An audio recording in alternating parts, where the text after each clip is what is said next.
네, 시작하겠습니다. 오늘 본문은요, 로마서 1장 18절부터 23절까지입니다. 동그라미가 있잖아요. 그 동그라미 친 부분을 한번 잘라봤고요. 무려 한 장씩 로마서 공부를 해달라는 부탁을 받고 시작을 했지만 실패를 했습니다. 자, 18절부터 23절까지를 볼 건데요.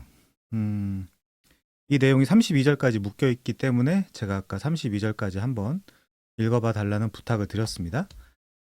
자, 앱도 좋지만 한번 구조를 보기에는 성경책도 괜찮을 것 같아요.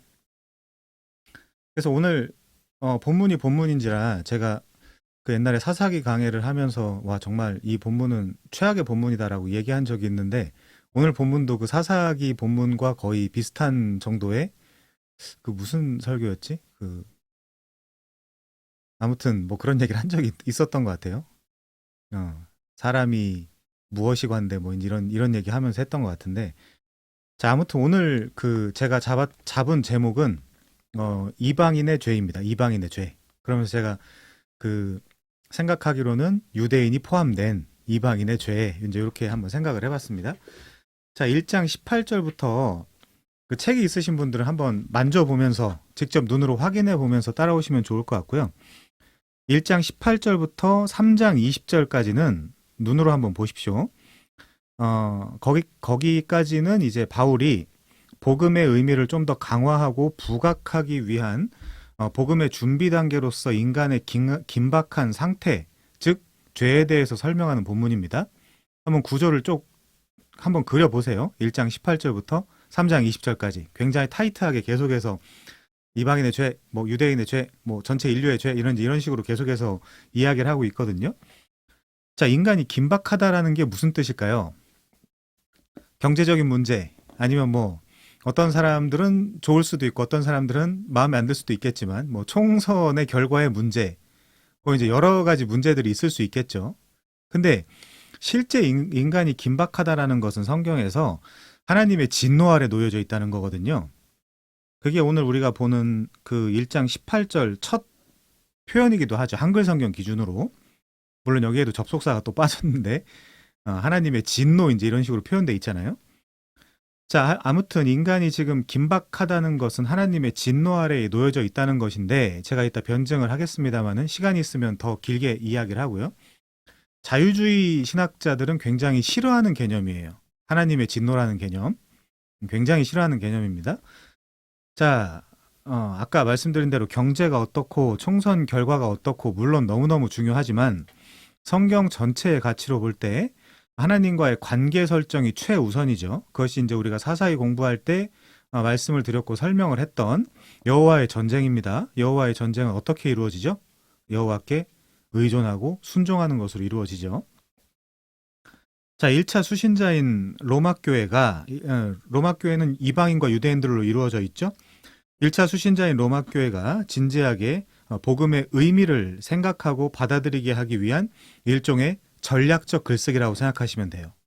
1장 18절부터 3장 20절까지 뭔가 어떤 분명한 인텐션, 의도를 가지고 전략적으로 지금 이 죄에 대해서 아주 타이트하게 논하고 있다. 사도 바울이 그렇게 생각하시면 됩니다.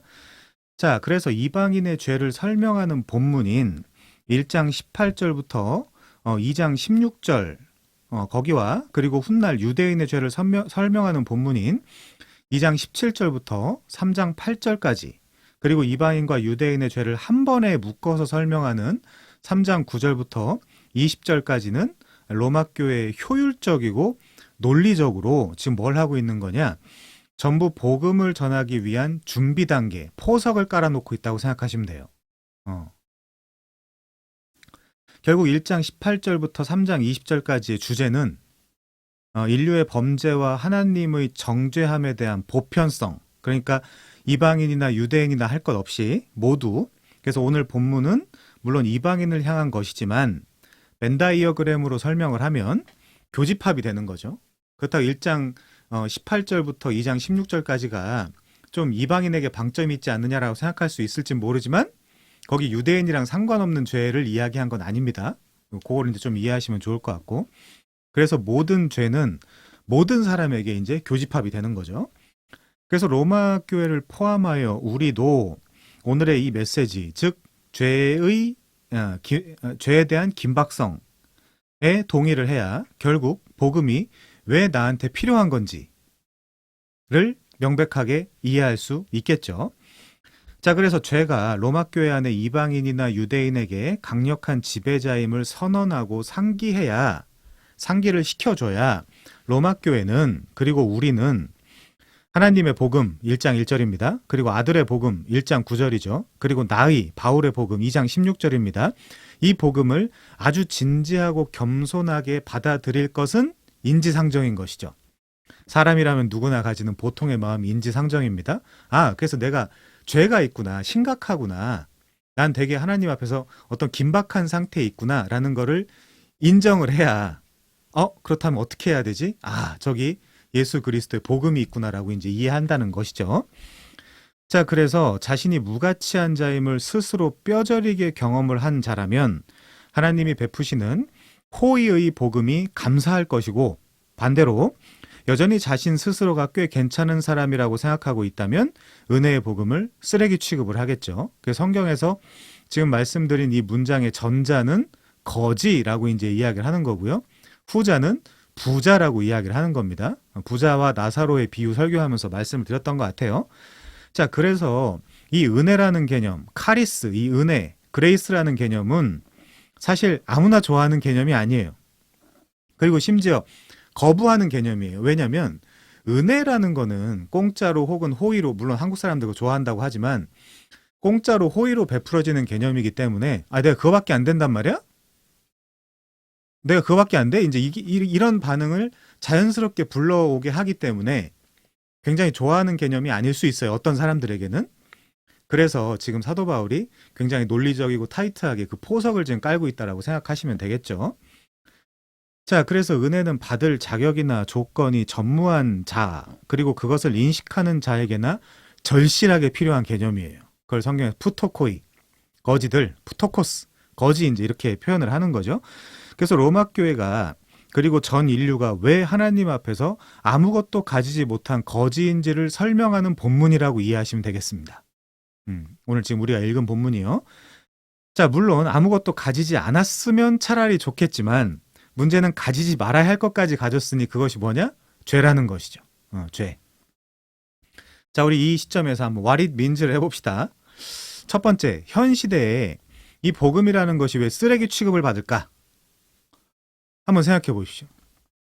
자, 두 번째, 은혜에 관심을 갖는 사람은 왜 극소수일까? 이런 부분들. 그리고 세 번째, 그리스도인이라는 사람들이 어떻게 저렇게 쉽게 하나님을 원망할 수 있을까? 네 번째, 왜 이토록 진지하지 못하고 깃털처럼 가벼운 신앙생활을 할까? 왜 이렇게 성경을 대할 때도 타이트하게 아니면 정확하게 문법이나 이제 뭐 이런 것들 아주 정확하게 따지려고 하지 않을까?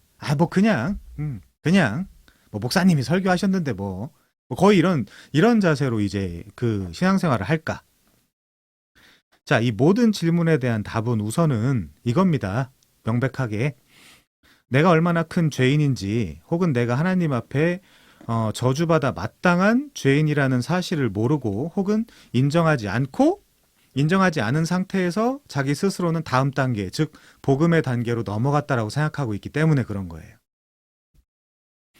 복음의 능력을 믿지 않거나 쉽게 현실을 보며 하나님을 원망하거나 전혀 진지하지 않은 채 신앙생활을 하는 유일한 이유는 하나님 앞에 내가 얼마나 큰 죄인인지에 대한 깨달음이 없기 때문입니다. 그래서 사도 바울이 전략적 글쓰기, 논리적 글쓰기로서 3장 21절, 그 위대한 접속사 있잖아요. 눈이 돼. 그러나 이제는 율법 외에 하나님의 한 의가 나타났으니 율법과 선지자들의 증거를 받은 건데 예수 그리스도에 대한 이야기다 라는 이야기를 하기 전에 3장 20절까지, 1장 18절부터 3장 20절까지 아주 타이트하게 죄에 대해서 지금 전 인류가 그 공히 경험하고 있는 그 죄의 실체에 대해서 지금 이야기를 하고 있는 것이죠.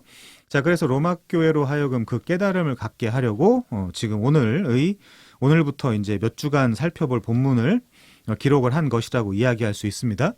자, 존 스토트 선생님은요, 이렇게 이야기를 하네요. 사람들을 그리스도께 가까이 가지 못하게 만드는 가장 큰 방해물은, 자, 존 스토트가 생각할 때 가장 큰 방해물, 사람들을 그리스도에게로 가까이 가지 못하게 하는 가장 큰 방해물은 그리스도가 필요하다는 것을 깨닫지 못하거나 그러한 필요성을 인정하지 않는 것이다. 아주 명쾌하죠? 예수님은 말씀하셨다. 뭐라고요? 건강한 자에게는 의원이 쓸데없고 병든 자에게라야 쓸데가 있느니라. 내가 의인을 부르러 온 것이 아니요 죄인을 부르러 왔노라. 왜죠? 죄인을 고쳐주려고. 근데 우리 한번 생각해 보자고요. 논리적으로도 내가 심각하게 지금 아픈 상태구나, 병들어 있구나 라는 거를 깨달아야 병원에 갈 마음이 생기잖아요. 그게 전혀 깨달아지지 않는데 왜 우리가 병원에 가죠? 바쁘고 시간도 써야 되고. 그렇죠? 내가 병들었다는 것을 알아야 의사를 찾게 되는 것이죠. 그리고 내가 벗었다는 것을 알아야 옷을 입게 되는 것이고, 내가 굉장히 생각보다 가난하구나 라는 것을 알아야 그 문제를 해결해 볼 생각을 해보는 것이죠. 자, 요한계시록 3장 17절입니다. 보실 분들은 한번 보세요. 네가 말하기를 나는 부자라 부요하여 부족한 것이 없다고 말하나 네 곤고한 것과 가련한 것과 가난한 것과 눈먼 것과 벌거벗은 것을 알지 못하는도다. 전혀 그런 거에 대한 인식이 없는 거예요. 아, 내가 지금 긴박하구나, 절박하구나. 특별히 하나님의 진노 앞에선 내가 굉장히 절박한 상태에 있구나 라는 것을 알지 못하는 거예요. 자, 18절. 내가 너를 권한다.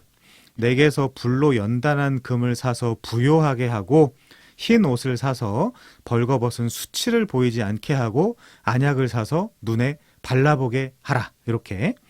자, 그러니까 자신은 꽤 썩 괜찮은 사람이다. 나는 부자다. 나는 불쌍하지 않다. 나는 영적인 시력이 굉장히 좋다. 나는 나를 굉장히 객관적으로 보는 사람이다. 나는 벌거벗지 않았다. 라는 그런 자들에게 복음의 선결 문제, 우리 선결 문제, 선결 요구의 문제 이런 거 이제 옛날에 공부했었잖아요. 페티티오 프렌스피. 복음의 선결 문제의 단계, 즉 죄를 고발하고 폭로하기 위해서 제가 일부러 계속 반복합니다. 여러분 딱 로마서 구조가 잡혀지실 수 있도록 로마서 1장 18절부터 3장 20절까지 계속해서 죄에 대해서 다루고 있다. 이렇게 이해하시면 되겠죠. 자, 그래서 자기 의가 너무나 강한 자들 혹은 자의식이 너무나 강한 사람은 그리스도에게로 오지 않고 올 필요도 못 느끼는 거예요. 끝까지 나는 괜찮다. 아니면 부정하는 거죠. 어떤 사실들을. 스스로 사실은 알아요. 아, 내가 부족하고 큰일 났고 이대로 신앙생활해서는 안 될 것 같은데 이거 완전 망하게 생겼는데 하나님의 진노 앞에 진노가 조금 있으면 나한테 임할 것 같은데 아는데도 애써 부정하는 거죠. 굉장히 비참한 상태인 거죠. 저는 좀 그게 이해를 할 수가 없습니다. 하나님의, 그러니까 그 하나님의 의가 나타난 그 복음의 풍성함, 그 은혜로움, 그리고 우리의 모든 죄와 허물을 다 가려주고도 남을 만한 그 속죄의 완전성을 부정하는 거죠. 사실은. 자, 다시 말하지만 그래서 스스로 고침을 받을 수 없는 상태라는 것을 인지한 후에야 병원이든 약국이든 가보려는 생각을 갖게 되는 것은 너무나 자연스럽다. 자, 다시 한번 존 스토트를 인용하겠습니다. 알코올 중독자 자가 치료 협회라는 데가 있었대요. 거기서 제시하는 그들 알코올 중독을 치료하기 위한 12단계 중에 첫 번째 단계가 이렇게 써 있더라. 뭐라고 써 있냐? 우리는 내 스스로, 내 힘으로 알코올에 대해 무력 혹은 무기력하다라는 사실, 즉 우리 삶이 우리가 더 이상 손 쓸 수 없는 지경에 이르렀다라는 사실을 인정해야 된다. 그게 12단계 중에 첫 번째 단계래요. 사실은 복음도 마찬가지인 거죠. 그 단계가 일부러 반복합니다. 1장 18절부터 3장 20절에서 계속해서 사도 바울이 타이트하게 논하고 있는 거예요. 자, 그러면 이제 목사님들도 계시니까 자, 그러면 이렇게 한번 생각해 봅시다. 1장 18절부터 3장 20절 중에 자기가 꽂히는 어느 부분을 선정해서 나 이거 설교 본문으로 삼아야 되겠다고 설교를 하면서 교인들에게 여러분, 유대인들은 이렇게 살았고 이방인들은 이렇게 살았지만 우리가 이렇게 살아서야 되겠습니까? 라고 설교하는 것은 정당합니까? 정당하지 않죠. 그런 게 로마서를 잘못 접근한다는 거예요. 그런 게. 사도 바울은 전략적 글쓰기를 하고 있는데 왜 전략적 글쓰기를 하고 있다? 모든 인류가, 온 인류가 여기서 제 스스로 제 힘으로 벗어날 수 없다라는 걸 설명하기 위한 거예요. 그래서 그리스도를 빼고 여러분 착하게 살아야 됩니다. 유대인의 이런 방식으로 살면 안 됩니다. 이방인들의 이런 방식으로 살면 안 됩니다라고 이야기하는 것은 종교라는 거예요. 그래서 종교. 그건 로마서의 그 제대로 된 접근이 아니에요. 로마서는 여러분 제가 일부러 이런 표현을 하는데 로마서는 이 시대의 설교자들이 설교 재료로 갖다가 쓰라고 쓴 서신이 아니에요. 로마 교인들에게 로마 설교자들은 계속 내가 그 막 설교를 해야 되니까 설교 본문을 막 찾지만 그것도 비참한 거죠, 사실은. 로마서를 쓴 원래 사도 바울의 로마서의 기록 목적은 그게 아니라고요. 우리 설교 재료로 주기 위한 게 아니라고요. 로마 교회에 있는 사람들에게 그 안에 포함되어 있는 이방인 유대인들이 하나 되게 하고 또 거기다 당연히 복음을 전해서 하나 되게 하고 또 그것을 통해서 서바나 즉 스페인에 선교를 가기 위한 서신이라는 거 우리가 잊지 말아야 됩니다. 자, 그래서 넘어가면요. 이것을 복음에 적용해 보면 이 알코올 중독자 자가치료협회의 첫 번째 단계에 기록되어 있는 것을 복음에 적용해 보면 전적 타락과 영적인 무능력 그리고 이런 비참하고 완전히 파산난 실존에 대한 인식이 배경에 깔려 있어야만 그리스도가 필요하게 되는 것이죠. 여러분도 한번 돌아보세요. 내가 그리스도가 필요한가? 나는 어떤 상태이길래 그리스도가 필요한가? 혹은 그렇게까지 간절하지 않은가? 그 해답은 로마서 1장 18절부터 3장 20절에 기록되어 있습니다. 자, 이 모든 것을 알고 1세기에 이미 사도 바울은 로마 교회의 인류 범죄의 보편성과 그로 인한 하나님의 진노를 계속해서 1장 18절부터 3장 20절까지 아주 타이트한 방식으로 그들의 상태를 지금 논하고 있다 이렇게 이해하시면 좋겠습니다. 자, 물론 로마 교회 안에 이방인과 유대인이 먼저는 죄 앞에서 하나님께는 똑같은 상태라는 것을 확인시키고 죄 앞에서 유대인이나 이방인이나 그리고 이후 복음 안에서의 현실도 똑같다라는 것을 말하려고 하는 어떤 그런 의도가 깔려 있는 거죠. 그래서 저는 로마서의 기록 목적을 로마서 15장 5절부터 7절로 잡았잖아요. 한 마음이 되라. 한 입과 한 마음으로 주를 섬겨라. 서로 받으라. 이제 이런 것들. 그래서 죄의 상태에서도 너희들은 현실은 똑같고 복음 안에서 상태에서도 너희들의 현실은 똑같다. 이제 이 이야기를 하는 거죠. 자, 여러분 성경을 보시면서 한번 따라와 주시면 좋겠어요. 체크를 하면서. 우선 좀 넓게 보면요. 넓게 보면 좀 복잡한 거 싫어하시는 분들을 위해서 좀 넓게 보면 1장 18절부터 2장 16절은 주되게는 이방인들을 포커싱한 죄악들을 설명하고 있어요. 그리고 2장 17절부터 3장 8절은 또 주되게는 유대인의 죄악들을 좀 설명하고 있는 거죠. 그리고 3장 9절부터 20절까지는 전 인류에게 해당하는 죄악들에 대한 설명이라고 이해하시면 좋겠습니다. 당연히 여러분도 아시겠지만 그래서 우리 마틴 로이드 존스 선생님은 정확한 풀네임은 마틴 데이비드 로이드 존스인데 굉장히 길죠.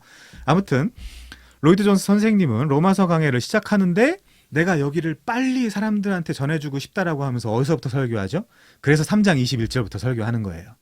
로이드 존스의 생각에서도 난 여기부터 사람들한테 빨리 이 복음의 장엄함과 위대함을 사람들한테 빨리 전달해주고 싶다라고 해서 1권을 딱 사보면 이거 뭐지? 책을 잘못 샀나? 가 아니라 3장 21절부터 설교를 하고 있는 모습을 볼 수 있는 거죠. 자, 그래서 1장 18절부터 3장 20절까지는 집요할 정도로 죄에 대해 폭로하고 고발하는 장면이 담겨져 있다. 자, 물론 1장 18절부터 32절까지를 이방인, 그리고 2장 1절부터 16절을 보편 인류, 그리고 2장 17절부터 3장 8절을 유대인, 그리고 3장 9절부터 21절을 다시 보편 인류라고 설명할 수도 있어요. 좀 더 이건 세부적이고 구체적으로 이제 제가 나눈 것입니다. 이런 것들은 이 강의를 들으면서 여러분들이 직접 스스로 읽으면서 이건 누구 얘기를 듣는 것보다 여러분들이 직접 구조화해 보시는 게 더 좋아요. 한번 성경을 읽어 보시면서. 자, 그리고 칼같이 구분하는 것은 의미가 없는 것이 이방인이나 유대인이나 모든 보편 인류는 같은 상태에 처해져 있고 같은 범죄의 상태에 놓여져 있는 거죠. 그래서 벤다이어그램 식으로 그리면 교집합되고 있다라고 아까 제가 설명을 했습니다. 죄의 교집합이죠. 그래서 이방인만 짓는 죄가 있는 게 아니고 유대인만 짓는 죄가 따로 있는 게 아니죠. 보편적인 겁니다. 아무튼 이런 구분법을 통해서 로마서를 구조화해서 자신만의 방법으로 거시적으로 한번 성경책에다 체크를 해보셔도 좋고요. 그러면 로마서라는 편지를 좀 더 입체적이고 종합적으로 이제 우리가 접근할 수 있겠죠. 자, 이번에는 좀 더 구체적으로 이제 구조를 한번 그려보면 이거 존 스토트의 의견입니다. 1장 18절부터 32절까지는 거의 주제가 이래요. 우상숭배와 부도덕 그리고 반사회적 행동에 빠져 있는 타락한 이방인 사회를 묘사하고 있다. 이렇게 이제 존 스토트는 이야기하고 있고요. 2장 1절부터 16절까지를 보면 고도의 윤리적 기준을 제시하면서 그 기준을 자신을 제외한 모든 사람에게 적용시키는 비판적인 도덕론자, 여기 이방인 유대인이 포함되어 있다라고 이야기를 하고 있고요. 그러니까 내로남불이라는 거죠. 자, 세 번째, 2장 17절부터 3장 8절에 보면 율법에 대해 자신들의 지식과 그리고 자신들이 가진 그 율법의 그 소유에 대한 것들을 자랑하면서 사실 그것에는 전혀 순종하지 않는 그리고 상태에 있는 유대인들 그리고 이방인들에게 아주 배타적인 유대인들의 모습들을 볼 수 있는 거죠. 그리고 마지막으로 3장 9절부터 3장 20절까지 보면요. 전적 타락과 전적 부패로 인해서 소망 없고 스스로 해답 없는 하나님의 진노 앞에 있는 전체 인류를 이야기하고 있다. 이렇게 이야기를 합니다. 자, 넘어가서요. 우리가 그 로마서 공부 내내 끝까지 놓치지 말아야 될 것은 16장까지 끝까지 놓치지 말아야 될 것은 이 기존 프레임을 버리고 우리는 이 내용이 첫째로는 로마 교회를 향하고 있다는 사실을 상기해야 되는 거죠. 자, 1차 수신자는 로마 교회고 로마 교회의 상황을 잘 이해하며 적용하는 습관을 가져야 로마서를 제대로 이해할 수 있고 그리고 그 정확한 서기가 선행된 후에 나에게도 적용을 할 수 있는 것이죠. 자, 우리는 계속해서 말씀드리지만 우리는 2차 수신자라는 걸 명심해야 돼요. 그래서 1차 수신자의 배경, 그들이 처한 상황, 상태 이런 것들을 내가 다루고 있는 본문에서 끊임없이 끄집어낼 수 있어야 된다. 그래서 충분히 고려한 정확한 해석을 한 후에 2차 수신자인 우리에게 what it means, what it meant, 저 정확한 의미가 나한테 어떤 의미로 작용되는가 이제 그거를 봐야 되는 것이죠. 자, 그래서 사람들이 자꾸 뭐가 뭔지도 모르고 자꾸 적용하는데 정확한 해석이 나와야 정확한 적용을 할 수 있는 것입니다. 자, 로마서 1장 16절부터 17절에서 그러니까 지난 시간에 배운 거죠. 복음에 대해서 아주 간략하지만 중요한 내용을 설명을 했고 학자들은 이게 로마서의 주제다라고 할 만큼 저는 물론 동의하지 않습니다. 그게 주제면은 좀 좁아지는 경향성이 있어요. 로마서 자체로 보면. 자, 그러면 한번 생각해 보세요. 자, 이건 조금 머리를 쓰셔야 돼요. 잠깐 쉼호흡을 한 다음에 한번 머리를 쓰셔야 돼요. 자, 로마서 1장 16절부터 17절에서 복음에 대해서 아주 간략하지만 중요한 내용을 설명을 했죠. 그거를 수미상관에서 머리로 한번 잡아보자고요. 그리고 자, 그리고 이제 그 1장 19절부터 3장 20절까지 죄에 대해서 아주 집요하고 상세하게 설명한 후에 3장 21절 그 이후로 넘어가는 구조를 잘 그릴 수 있잖아요. 그러면 3장 21절 그 이후는 복음에 대한 내용이니까 이게 구조적으로 인클루지오가 만들어진다는 거예요. 제 이야기는. 자, 그래서 로마서 1장 16절부터 17절을 수, 그리고 3장 20절 그 이후를 미, 그리고 그 가운데 있는 1장 18절부터 3장 20절까지가 그 수미 그 중간에 그 내용으로 담겨져 있다라는 것이죠. 자, 그래서 이방인과 유대인, 즉 전 인류의 범죄에 대해서 자세하게 논하면서 지금 복음을 부각시키고 있다라고 생각하시면 되겠습니다. 구조적으로. 자, 이해하시죠? 무슨 말이냐면 이방인과 유대인의 범죄가 아주 자세하게 기록된 1장 18절부터 3장 20절까지를 1장 16절부터 17절 그리고 3장 21절 이하가 둘러싸고 있다는 이야기예요. 그러니까 이걸 부각하고 있다. 인클루지오, 그 수미상관이라는 그 문학 기법이 그런 거잖아요. 샌드위치 구조라고도 하는데 그 빵을 부각하기도 하고 그 빵 안에 담겨져 있는 패티를 부각하기도 하고 그런 거잖아요. 문학적 기법으로서. 자, 그게 1장 18절부터 3장 20절까지의 역할이 그렇게 하고 있다라고 이제 이해하시면 좋겠습니다. 그래서 중요한 건 이거죠. 중요한 건 이거예요. 이 오늘 본문의 목표가 그러니까 오늘 본문 즉 1장 18절부터 그 이하의 기록 목적과 목표가 여기로 수렴되고 귀결돼야 돼요. 한번 볼까요? 로마서 3장 10절입니다. 이걸 깨달아야 돼요. 이거를. 로마서 3장 10절. 그러면 어떠하냐? 우리는 나으냐? 결코 아니라 유대인이나 헬라인이나 다 죄 아래 있다고 우리가 이미 선언하였느니라. 이 얘기가 실제 자기 입에서 나와야 돼요. 사도 바울처럼. 자, 그리고 로마서 3장 19절입니다. 우리가 알거니와 무릇 율법이 말하는 바는 율법 아래 있는 자들에게 말하는 것이니 이는 모든 입을 막고 온 세상으로 하나님의 심판 아래 있게 하려 함이라. 조용하라는 거죠. 자, 그 마지막으로 여기로 이제 귀결되고 수렴되고 종합되고 완성돼야 됩니다. 로마서 3장 23절이요. 모든 사람이 죄를 범하였음에 하나님의 영광에 이르지 못하더니. 이 얘기를 직접 자기 입을 벌려서 하게 할 수 있도록 로마서 1장 18절부터 3장 20절까지가 있는 거라고요. 그래야 예수 그리스도의 복음, 나는 복음이 너무 필요해. 거기에 하나님의 의가 나타났어. 나는 불의한 자지만 하나님의 의가 나타났기 때문에 거기에 나를 기대해야 되겠다. 이제 이런 생각을 자연스럽게 할 수 있게 되는 것이죠. 자, 물론 많지만 적어도 이 세 가지의 성구를 분명하게 인식하는 자리까지 가야 복음의 핵심, 즉 주 예수 그리스도의 이름을 믿고 신뢰하는 자리까지 가게 되는 것이죠. 자, 그래서 3장 10절, 3장 19절, 3장 23절을 동의해야 아주 짧게 와린 민즈, 여러분 동의하십니까? 이 세 성구를 동의해야 우리가 그리스도가 필요하구나 라고 이제 이야기할 수 있다라는 것입니다. 전략적 글쓰기예요. 자, 그래서 인류 전체가 죄 가운데 있고 하나님의 심판 아래 있으며 하나님의 진노 아래 놓여져 있고 하나님의 영광에 이르지 못하는 상태라는 것은 오늘 본문부터 시작하는 1장 18절부터 3장 20절까지 내용을 알고 깨달아야 된다는 거죠. 그 의도를 가지고 지금 서신을 쓰고 있다는 걸 인식할 수 있겠습니다. 그래서 3장 20절 이후에 21절에서 눈이 돼. 그쵸?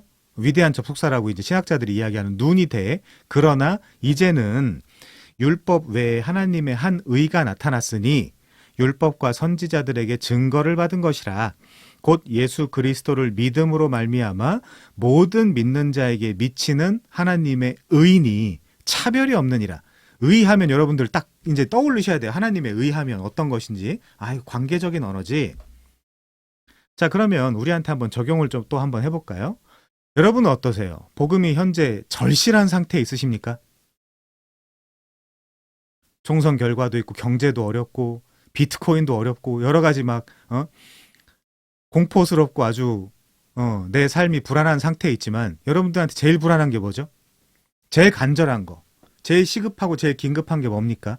제일 절실한 게 뭡니까? 복음인가요? 자, 두 번째. 그 상태를 인식한 차원에서 혹시 골방에서 아니면 혼자 있을 때 장소는 상관없어요. 조용한 곳에서 내 이 상태, 내 이 답 없는 상태를 두고 하나님께 진지하게 기도해 본 적이 있는지 아마 많이 없을 거예요. 저는 그 당시에는 신앙생활을 하지 않았지만 제가 어렸을 때만 해도 사람들이 기도실이나 이런 데서 기도하는 어떤 그런 모습을 보거나 내용들을 들어보면 굉장히 진지했거든요. 근데 그때와 지금의 그 차이를 한번 이야기해보라고 누군가가 이야기한다면 너무 가벼워졌어요. 이제는 그냥 거의 불교도 없는 거잖아요. 사실은 불교도 지금 그게 불교가 아니잖아요. 거기 가서 막 빌고 막 그런다는 것이. 그러니까 지금 거의 불교든 기독교든 다 그냥 나보다 어떤 힘이 센 존재에게 그냥 내 소원을 아뢰는 것 정도에 지나지 않는 것 같아요. 제 생각에는. 그러니까 당연히 복음이 절실하지 않겠죠.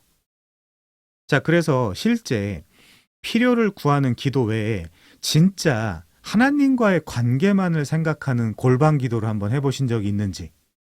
아마 젊은 분들은 제 생각에는 거의 없다고 생각합니다. 그게 목사든 뭐 전도사든 뭐 어떤 중직자든 요즘 시대는 제가 봤을 때 그런 시대는 아닌 것 같아요. 자, 세 번째. 혹은 이 복음 앞에서, 이 율법 앞에서, 이 죄 앞에서 절망해 본 적이 있는지. 이 하나님의 기준 앞에서. 정말 뼈저린 절망을 해본 적이 있는지. 자, 네 번째. 저 이것도 굉장히, 이거는 이제 우리 에하드의 문제이기도 하다라는 생각을 가끔 하는데, 내 신앙을 교리의 문자로 접근해서, 야, 회개는 단회적인 거래. 회개는 한 번만 해도 된대. 한 번만 해도 되는 거래. 아, 그렇구나. 한 번만 해도 되는 것이구나. 이러고 있진 않은지. 거의 그냥 교리라는 건 굉장히 중요한 거지만 그 교리는 삶으로 연결돼야 되는 거잖아요. 그 교리가 거의 나의 방종과 나의 자유방임주의의 어떤 방패가 되고 있진 않은지. 보통 인간은 그렇습니다, 여러분. 어떤 뚜렷한 명제가 있으면 나를 방어하는 데 쓰기 급급해요. 분명히 해야 되는 것들은 또 그리스도의 십자가라는 걸 다 막아버리죠. 그러면서 거의 자유방임주의자처럼 살아가는 게 굉장히 이제 우리 시대의 문제이지 않나라는 생각을 가끔 합니다. 자, 다섯 번째. 내가 그리스도를 십자가에 못 박을 정도의 대죄인이라는 것을 정직하게 인정하는지. 물론 인정하지 않는다라고 해서 아무도 정죄하지 않습니다. 안 믿어지고 혹은 안 받아들여진다는데 제가 무슨 말씀을 드리겠어요? 그래서 제가 신앙생활은 하나님 앞에서 스스로 하는 것이다. 자꾸 중세시대로 돌아가서 교회를 끼고 신앙생활을 하려고 하거든요. 물론 그런 면이 아예 없어야 되냐? 그건 아니죠. 근데 아직 제가 봤을 땐 개혁이 덜 됐어요. 목사를 끼고 교회를 끼고 그 목사라는 이름에 주교나 교황을 넣으면 전혀 구조적으로 중세교회랑 다를 바가 제가 봤을 땐 전혀 없다. 상담도 파라크레토스 진짜 진정한 상담사라는 성령한테 가서 상담을 안 하고 목사한테 와서 상담하고 목사님 이거 뭐예요? 목사님 제 상태가 이런데 어떻게 해야 돼요? 제가 언젠가 설교하면서 짜증내면서 한번 얘기한 적이 있죠. 그걸 왜 나한테 물어보냐고. 내가 그걸 어떻게 하냐고. 자, 여섯 번째요. 하나님의 진노가 18절이죠. 하늘로부터 나타나고 있다는데 이거는 과거, 현재, 미래를 다 포괄하는 문법이에요. 하나님의 진노가 하늘로부터 나타나고 있다는데 남 얘기로 받아들이고 있진 않은지. 그거 되게 먼 얘기야. 뭐 카톨릭에 대한 이야기야. 뭐 이제 이런 식으로. 자, 일곱 번째, 이 모든 질문과 내가 딱히 상관없이 느껴지거나 내 현재 세속세계에서의 상태에 대해서의 오히려 원망이 하나님께 하는 그 원망이 먼저 들거나 이런 복음이 나랑 뭔 상관이랑 하는 상태에 있다면 죄송하지만 아직 많이 멀었습니다. 가야 될 길이 굉장히 많이 남았어요. 자, 진지한 구도자들은 그 길을 진짜 상담사이신 성령님과 함께 잘 찾아보시기를 권합니다. 그 인간한테 가서 물어봐봐야 답 없어요. 없어요, 답. 자, 우선 이제 하나님의 의라는 표현이 나왔으니까요. 우선 지난 시간 복음에는 하나님의 의가 나타났다는 말을 잘 상기하시길 바라고요. 왜냐면 제가 이걸 복습해드리는 이유가 있는데 오늘 본문은 어떻게 설명을 하고 있냐면 하나님의 진노가 하늘로부터 나타났다고 그러잖아요. 지금 이 두 가지가 상응하는 지금 어법으로 사용되고 있거든요. 17절과 18절이. 더군다나 접속사가 있는데 접속사가 자꾸 빠지고 있어요. 한글 성경에서. 그래서 하나님의 진노가 하늘로부터 내게 나타났다는 것을 인정해야 됩니다. 그래야 복음에 나타난 하나님의 의를 고마워하고 감사해하고 선뜻 받아들이게 되는 푸토코스의 상태로 가게 되는 거죠. 자, 그래서 하나님의 의, 그 의로운 하나님의 뜻은 짧게만 제 정의를 하면요. 부모로서, 남편으로서 자식을 포기하지 않고 길러야 하고 혹은 아내를 위해 목숨을 버리는 것이 마땅하다라고 하는 성경의 원리를 따라 그렇게 하신 하나님, 그리고 아들 예수 그리스도에게서 그들의 행동에서 나타난 그 의를 이야기하는 거거든요. 쬐데크, 디카이오 시네, 즉 이 의라는 개념은 히브리인들에게는 관계적 언어라 그랬어요. 여러분 이거 잊으시면 안 돼요. 그래서 하나님은 의로운 하나님이고 우리 전 인류, 즉 이방인과 유대인은 불의한 자식이에요. 그래서 지난 시간에 설명했다시피 이사야 1장 2절에 보면 하늘이여 들으라, 땅이여 귀를 기울이라, 여호와께서 말씀하시기를 내가 자식을 양육하였거늘 그들이 나를 거역하였도다. 부모 관계의 그 그림이 성립이 되는 거죠. 자, 그래서 누가복음 15장으로 가면 첫째 탕자, 둘째 탕자 이야기에 제가 각색 드라마타이즈를 좀 해보면 혹 하나님이, 그러니까 아버지가 이 자식들을 잘못 키우지 않았나 하여, 제가 지금 드라마타이즈 하는 거예요. 아버지가 그 분명히 잘못 키웠잖아요. 사실 집 나가겠다라고 난장판을 피우고 있고, 하나는 그 아들은 내 동생이 아니다라고 또 난리를 피우고 있고 막 그러고 있잖아요, 지금. 그래서 거기 아버지의 책임이 있단 말이에요. 그래서 아버지는 그걸 해결해야 되는 건데 거기 하나님의 의가 나타나는 거예요. 드라마타이즈를 해보면.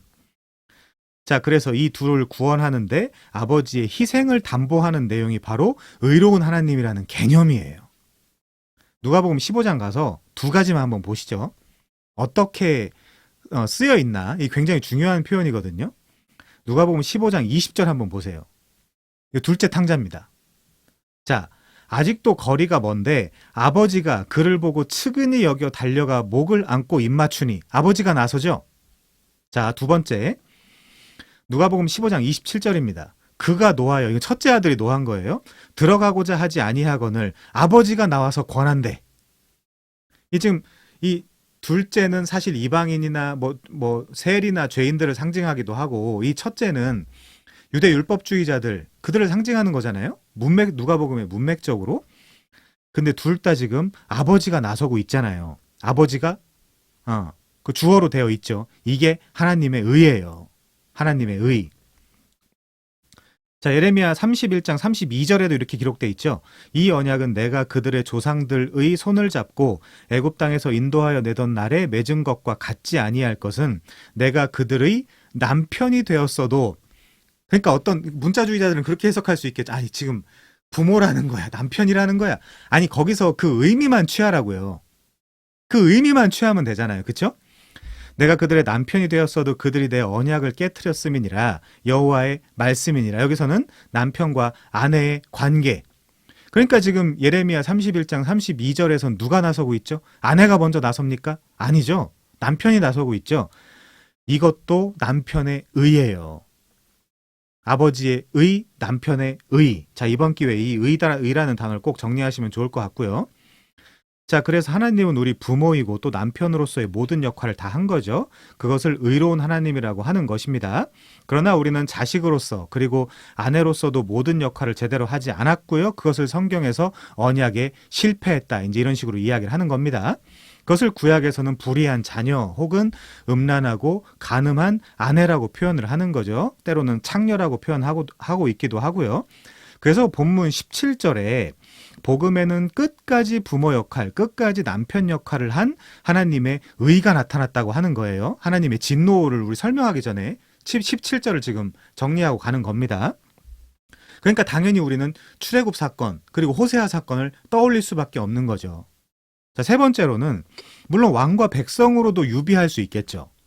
여러분 사무엘상 8장 5절 한번 가볼까요? 우리 사무엘상 8장 5절 보시면, 그가 이르되 보소서 당신은 늙고 당신의 아들들은 당신의 행위를 따르지 아니하니 우리에게 왕을 세워 우리를 다스리게 하소서 한지라. 우리에게 왕을 주어 우리를 다스리게 하라 했을 때 사무엘이 그것을 기뻐하지 아니하여 여호와께 기도하매 여호와께서 사무엘에게 이르시되 백성이 한 말을 다 들으라.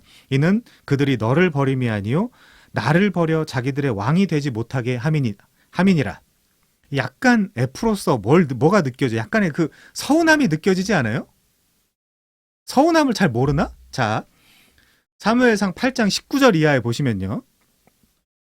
사무엘상 8장 19절 이하. 백성이 사무엘의 말 듣기를 거절하여 이르되 아니로소이다. 우리도 우리 왕이 있어야 하리니 우리도 다른 나라들 같이 되어 우리의 왕이 우리를 다스리며 우리 앞에 나가서 우리의 싸움을 싸워야 할 것이니이다 하는지라. 사무엘이 백성의 말을 다 듣고 여호와께 아뢰매 여호와께서 사무엘에게 이르시되 그들의 말을 들어 왕을 세우라 하시니. 서운함 느껴지죠? 사무엘이 이스라엘 사람들에게 이르되 너희는 각기 성읍으로 돌아가라 하는지라. 결국에 뭐예요? 진짜 왕은 이거 지금 사사기, 룻기, 사무엘 이거 순서대로 성경이 편집이 되어 있습니다. 근데 이스라엘 백성들은 뭐예요? 지금 하나님을 왕으로 생각하지 않고 있는 거예요. 하나님은 여태까지 왕 역할을 계속 해오셨는데, 그러니까 이런 본문을 봐서도 의로운 왕과 의롭지 못한 백성의 그 모티프를 여러분들이 끌어낼 수 있어야 된다는 거죠. 아니 그래서 하나님 왕이라는 거예요? 남편이라는 거예요? 아니면 뭐 부모라는 거예요? 이렇게 질문하면 제가 해드릴 수 있는 말이 없어요. 네. 거기서 의미를 도출해야 된다. 하나님과 우리의 관계를. 자, 그래서 하나님은 처음부터 끝까지 자신의 왕됨을 포기하지 않았지만 이스라엘은, 우리는 펑셔널 프리센스니까 우리는 내 왕을 하나님으로 생각하지 않은 거죠. 그래서 이곳에서도 하나님의 신실함, 의로움과 인간의 불의함이 나타나는 것입니다. 자, 와릿 민즈를 좀 해보면요. 성경 공부에 대해서 잠깐 짧게 상기를 하면요. 왕과 백성의 비유는 몇 장 몇 절에 있냐? 남편과 아내의 비유는 몇 장 몇 절에 있냐? 부모와 자식의 비유는 몇 장 몇 절에 있냐? 자, 그거 외우는 것이 궁극적인 성경 공부가 아니고 이성 없는 짐승이 아닌 중생한 이성을 가진 인간으로서 성경의 이 비유, 즉 이 계시들을 정확하게 이해하고 내 상황과 환경과 삶에 적절하게 적용하는 자리까지 나아가야 되는 거죠. 그게 진정한 성경 공부죠. 자, 그래서 이런 메시지가 내 삶에 연관되고 적용되고 살아가게 되는 원동력이 돼야 되는 것이죠. 제가 볼 때 그렇습니다. 예수도 안 믿으면서 사역하는 사람들이 천지에 넘쳐나고 또 신앙도 없으면서 교회에 다니면서 예배한다라고 하는 사람들이 넘쳐나는 거죠. 가끔 저도 이제 받는 고백이지만 이런 내용들 배워다가 교회 앞에서 나대고 설교했다라고 한다는 사람들도 많이 있었어요. 그동안. 형, 제가 반성한다. 나 그랬다. 라고 하는 사람들 많아요. 지금도 있고. 그래서 교회 연예인 되고 싶어 하는 한심한 교역자들 많죠. 자, 그래서 생각해보면 얼마나 비참한지 모릅니다. 자, 넘어가요. 그래서 야고보서 3장 10절에 보면 선생은 더 많은 심판을 받게 될 것이니까 많이 선생이 되지 말라고 하는데 끝까지 선생이 되고 싶어서 난리 부르스를 추고 있는 사람들이 많이 있죠. 자, 넘어가겠습니다. 그래서 아무튼 하나님은 창세전 언약 백성들과의 관계에 있어서 신실하고 의로운 분이고 우리는 불의한 자들이라는 사실을 기억하면 그뿐이에요. 왜? 구약은 그림 언어니까. 신약은 해설 언어고요. 그러니까 복음에는 하나님의 의가 나타났다는 것은 하나님의 신실하심이 나타났다는 거죠. 자, 오늘 본문으로 넘어가겠습니다. 오늘 본문의 간략한 구조를 보면요. 재미있어요. 21절부터 24절에 보면, 자, 제가 한 세 가지 정도를 말씀드릴 건데 21절부터 24절에 보면 사람들은 하나님의 진리를 우상으로 바꿉니다. 그런데 하나님은 저희를 내어버려 두세요. 그게 심판이죠. 그리고 25절부터 26절 A에 보면 사람들이 하나님의 진리를 거짓 것으로 바꿉니다. 그런데 하나님은 저희를 내어버려 두시죠. 심판입니다. 그리고 26절 B부터 31절에 보면 사람들이 성을 이야기하는 거예요. 이성을 순리대로 쓸 것을 영리로 바꾸죠. 그런데 하나님은 저희를 내어버려 두십니다. 이런 구조들을 가지고 있어요. 자, 그러니까 인간은 바꾸고 하나님의 진리를 인간은 바꾸고 하나님은 저희들을 그냥 내어버려 두는 상태, 그 자체가 심판이다라는 거예요. 왜 그렇죠? 거기서 못 돌이키면 하나님의 은혜가 임하지 않아서 거기서 그 상태로 죽거나 망하면 끝나는 거예요. 그 자체가 끝이고요, 사실은. 근데 인간들은 그렇죠. 그것이 자기들의 현재 상황, 현재 저주와 심판과 죄와 사망의 상태라는 것을 인식하지 못하고 있는 거죠. 그 자체가 심판인데. 자, 그래서 사실은 제가 성경에서 제일 슬픈 게 뭔가를 한번 생각해 봤어요. 그냥 그대로 하나님이 내어버려 두는 것이 가장 큰 심판이에요. 끝입니다, 그거는. 자, 그래서 그런 상태에서 창세전 구원 언약에 의거해서 택한 백성이라면 하나님이 끝까지 간섭하고 시편 23편의 언어를 쓰면 라다프, 내 평생의 선하심과 인자하심이 나를 따르겠죠. 다윗보다 더 큰 죄인이 물론 있겠죠. 그렇지만 우리가 다윗을 흉내라도 낼 수 있습니까? 우리는 다윗의 죄악 중에 몇 가지만 흉내내도 감옥에서 나올 수도 없어요. 다윗이야말로 정말 악한 죄인이었지만 하나님의 그 선하심과 인자하심이 라다프, 이거 라다프라는 건 추격한다는 뜻이거든요. 끝까지 포기하지 않고 그 자들이 있는 거죠. 그 자들에게 17절의 언어로 설명하면 뭐가 나타난 겁니까? 하나님의 의가 나타난 거예요. 나는 네 부모야. 나는 네 남편이야. 호세아 언어. 나는 네 남편이야. 나는 네 부모야. 이사야의 언어.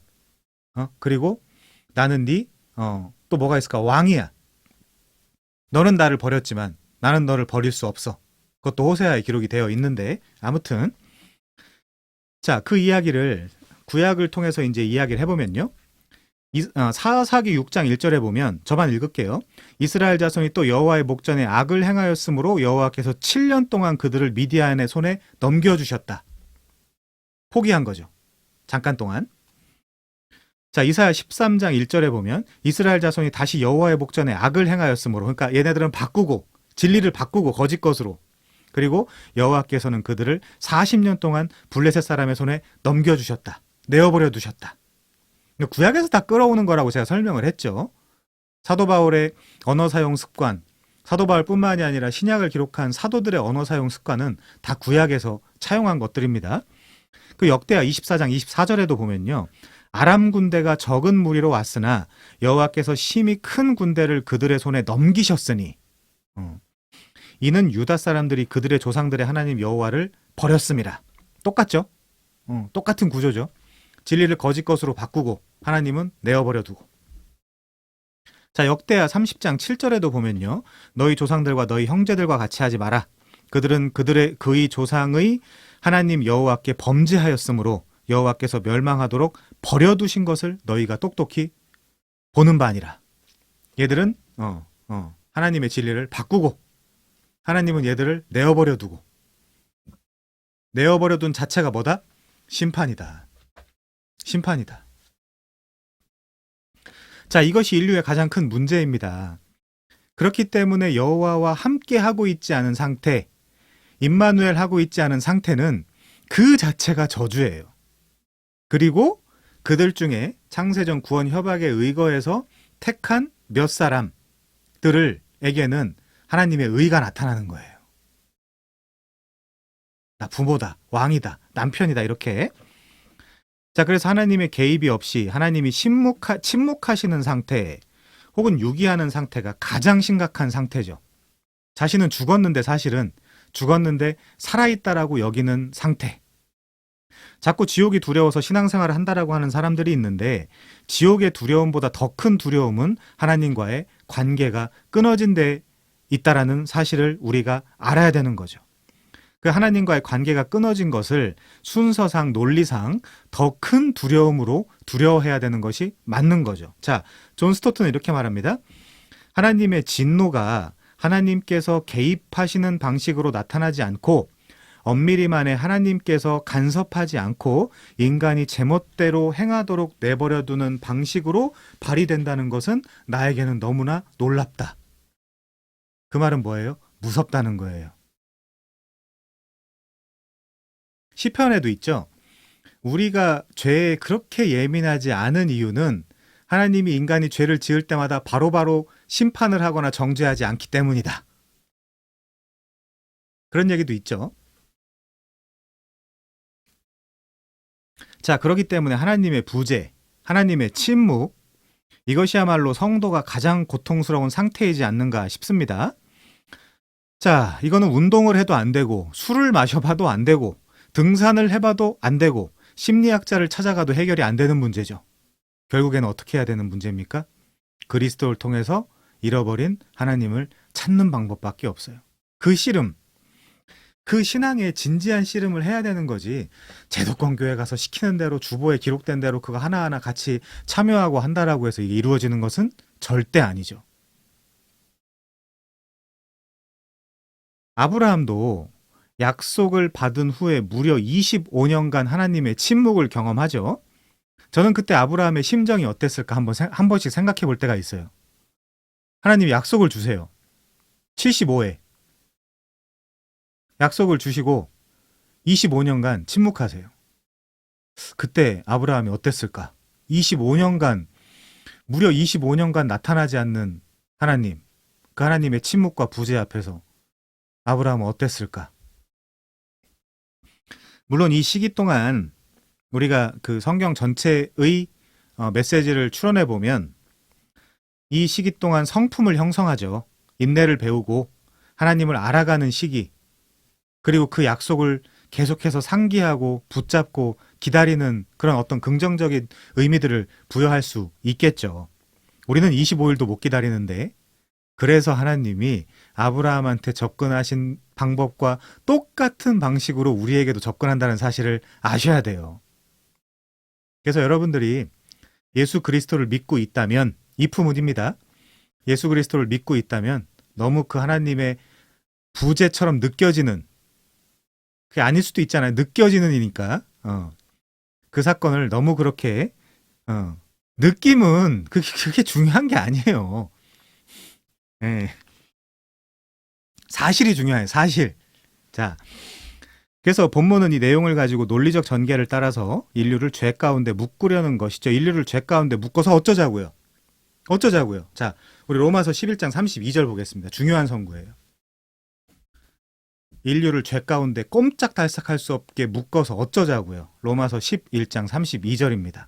하나님이, 자, 주어예요. 서브젝트 은는 이가, 하나님이 모든 사람을 순종하지 아니하는 가운데 가두어 두심은 모든 사람에게 긍휼을 베풀게 하려 하심이로다. 하나님이 일부러 그렇게 하셨다는 거예요. 자, 심지어, 자, 처음 보는 선구라고 생각하시는 분들도 있을 텐데, 우리 에스겔 20장 한번 가볼까요? 여기 놀라운 얘기가 기록되어 있습니다. 에스겔 20장 가시면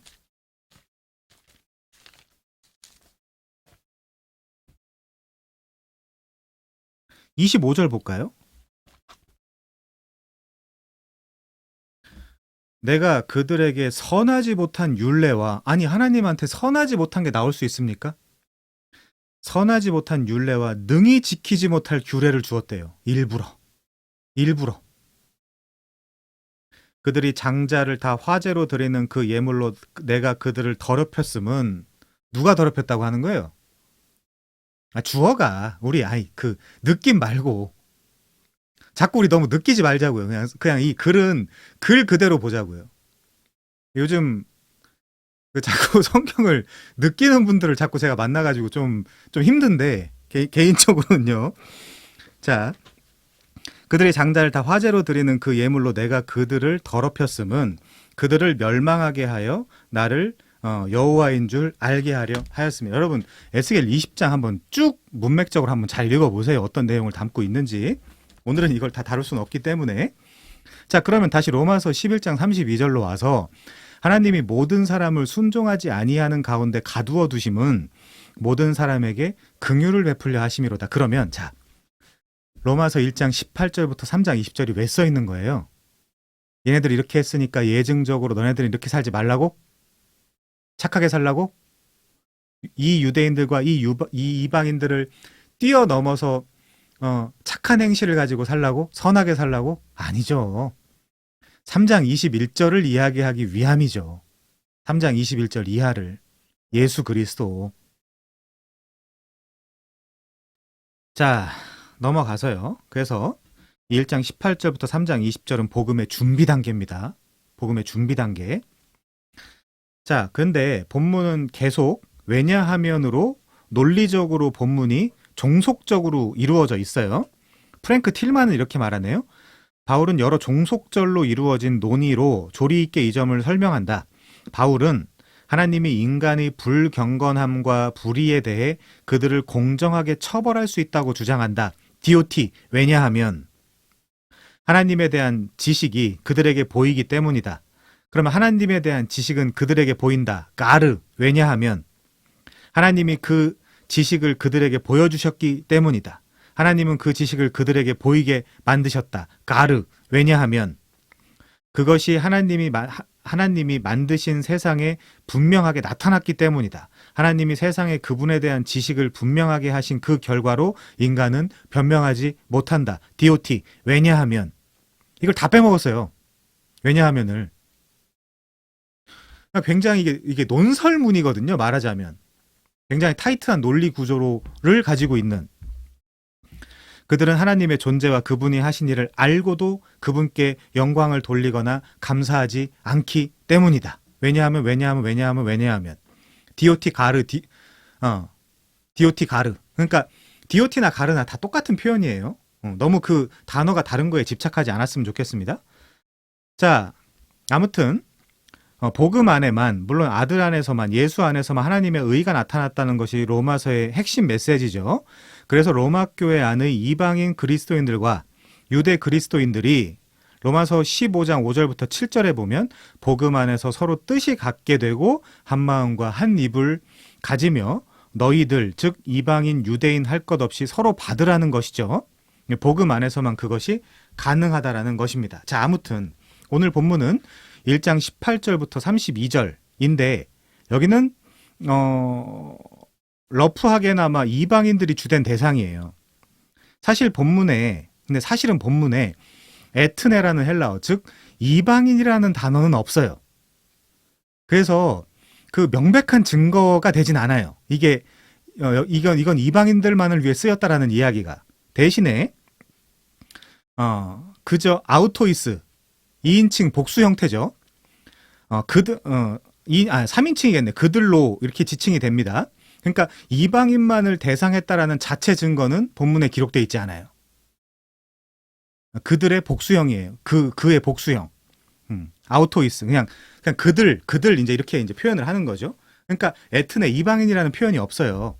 자, 다만 본문이 이방인을 대상으로 했다라는 것은 구조와 내용이 어느 정도 이방인이지 않나라는 합리적 추론과 추측을 할 수 있게 된다라는 것이죠.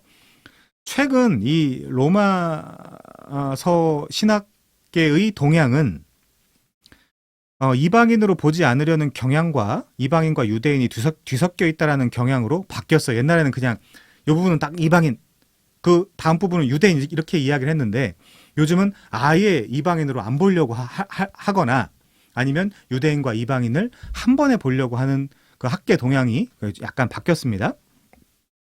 자, 그럼에도 분명한 것은 이방인에 대한 내용이 주된 것은 맞죠. 왜냐하면 유대인과는 아예 상관이 없다라는 것이 아니라 당시에 우상숭배라든지 동성애라든지 불의, 불경건 같은 것들은 이방인을 특징 짓는 죄악들인 것이 분명해요. 그렇다고 유대인이 우상숭배나 동성애나 불경건과 아무 상관이 없다는 이야기는 아닙니다. 문헌에 보면 유대인들도 동성애 많이 했어요. 자, 그렇기 때문에 자, 그건 나중에 또 이야기를 하도록 하고요. 18절부터 보겠습니다. 이제 여기가 서론 끝났고요. 이제 18절부터 빨리 보겠습니다. 자, 하나님의 진노, 즉 오르게 떼우, 레이스 오브 갓이 불의로 진리를 막는 사람들의 모든 경건하지 않음과 불의에 대하여 하늘로부터 나타났대요. 자, 18절에도 왜냐하면이라는 접속사 가르가 빠져 있는데 감안하고 들으시면 좋겠습니다. 여기 나타났다라는 동사, 그래서 나타났다는 하나님의 진노는 17절의 복음에는 하나님의 의가 나타났다라는 동사랑 같은 동사예요. 상응되는 동사. 이게 이제 명사화 시키면 요한계시록 첫 명사인 아포칼립시스가 되는 거죠. 계시라는 거는 드러나는 거잖아요. 그래서 본절의 하나님의 진노는, 그러니까 17절의 하나님의 의와 비교 분석하면서 읽어야 되겠죠, 논리적으로. 자, 그래서 하나님의 진노라는 어구는 17절에 나오는 하나님의 의라는 표현과 평행이에요. 자, 그래서 하나님의 진노가 전제된 상태에서야 복음에 나타난 하나님의 의가 분명히 드러난다라고 아까 이야기했습니다. 그래서 1장 18절부터 3장 20절이 뭐다? 인클루지오 수미상관 그 가운데 있는, 말하자면 패티다. 자, 우선 그리스, 헬라의 빛나는 철학의 시대 이후로는 하나님이 사람들에게 진노한다라는 개념은 구식으로 치부됐어요. 우리가 서양 철학사 공부하면서도 말했지만 미토스, 무슨 뜻이죠? 신화죠. 그 미토스, 즉 신화의 시기에는 이 세상에서 번개만 쳐도 하나님이, 즉 신이 노했다라 그랬거든요. 그러니까 이제 철학이 인간의 사고가 발전하고 발달했다라고 사람들이 생각하고 혹은 착각하면서, 그딴 게 어딨냐? 우리는 눈에 보이는 것만 생각하자라고 이제 점점 바뀌어가게 되는 거죠. 자, 그런데 스스로 자신의 그 이성에 갇혀서 이 신관에서 벗어나면서 이성의 시대가 열렸다고 자찬을 하는 거죠. 수능 400점도 못 맞으면서. 자, 그러면서 미토스의 시대와 반대급부로 달려가서 하나님이라는 개념도 이제는 문제가 되는데, 심지어 진노하시는 신이라는 관념은 계몽된 신성에 대한 우리의 이해와 양립될 수 없다라고 사람들이 보기 시작을 했어요. 그러니까 그게 계몽주의를 거쳐서 자유주의로 넘어가면 더 싫어하는 건 당연한 이야기가 되는 거죠. 게다가 여러분도 잘 알고 있다시피 2세기의 기독교의 이단인 마르키온이라고 있죠. 뭐 말시온이라고 부르기도 하고 마르시온이라고 부르기도 하고 마르키온이라고도 부르기도 하는 그런 사람. 그 사람도, 자, 그 사람은 뭔 귀신이죠? 이 성경 편집의 귀신이잖아요. 마음에 안 드는 건 빼버리고, 이 성경은 성경이 아니라고 빼고, 어떤 문장에 어구도 빼고 막 이제 그런단 말이에요. 그래서 여기 마르키온이 18절에서 하나님의 진노, 그러니까 거기서 하나님의를 빼버렸어요. 마르키온이. 그러니까 마음에 안 든다는 거예요. 그러니까 느끼는 거죠, 말하자면. 자, 그래서 하나님은 진노하시지 않는다는 겁니다.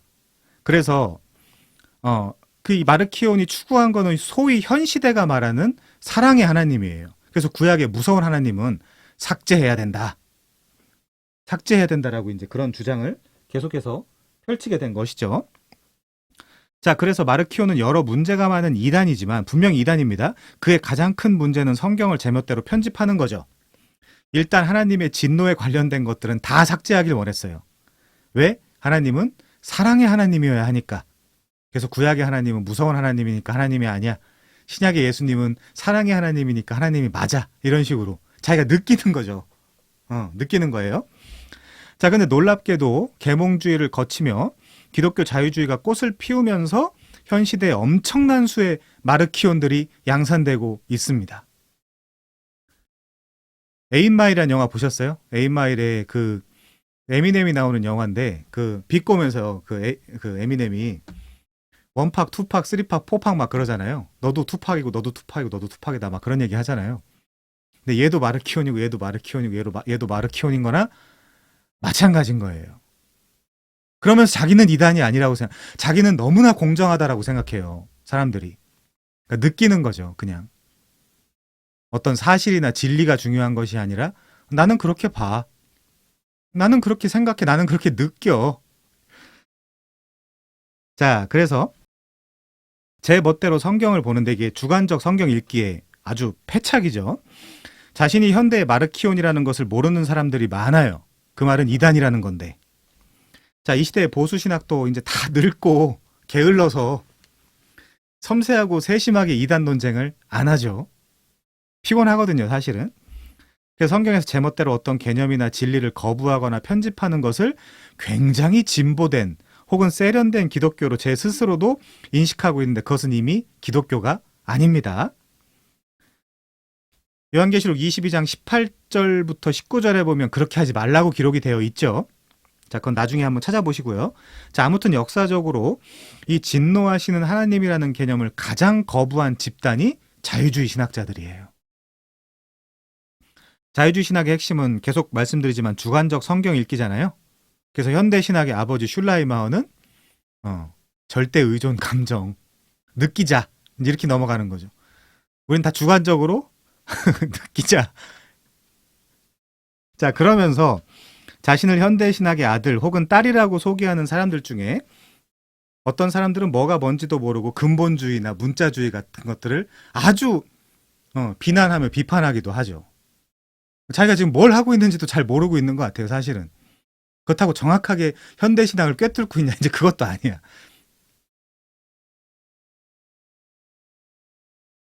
근데 한번 생각해 봅시다.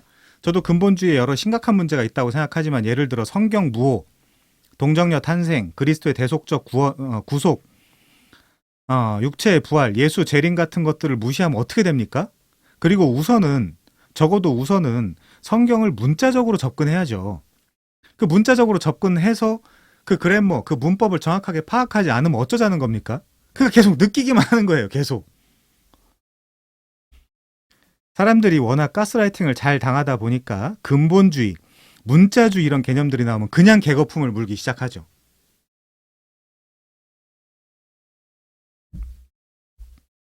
자, 아무튼 자유주의 신학에서 진노하시는 하나님이라는 개념을 매우 싫어합니다. 자, 존 메가더 선생님의 말씀을 들어볼게요.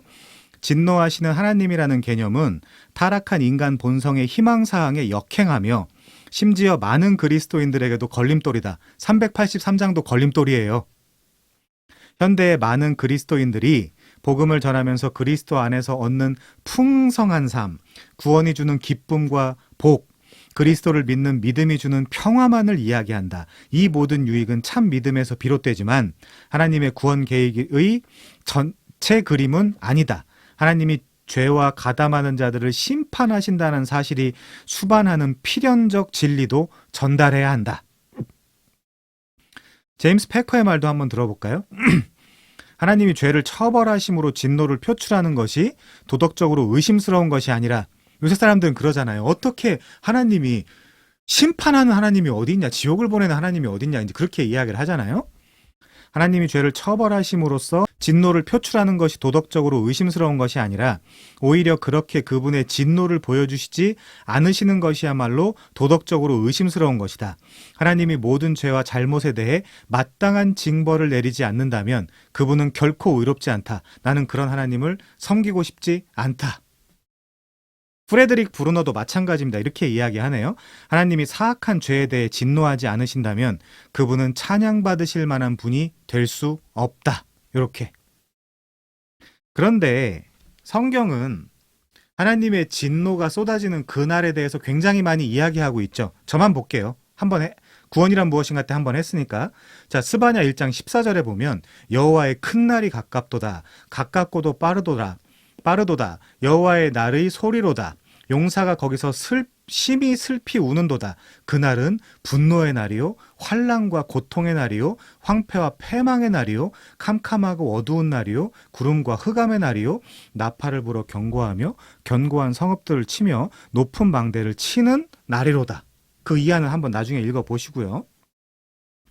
자, 이런 성구들이 구약 성경에 얼마나 많은데 이런 것들을 부정하면 대화가 되지 않죠. 그러니까 현 시대의 마르키온이 너무너무 많은 거예요.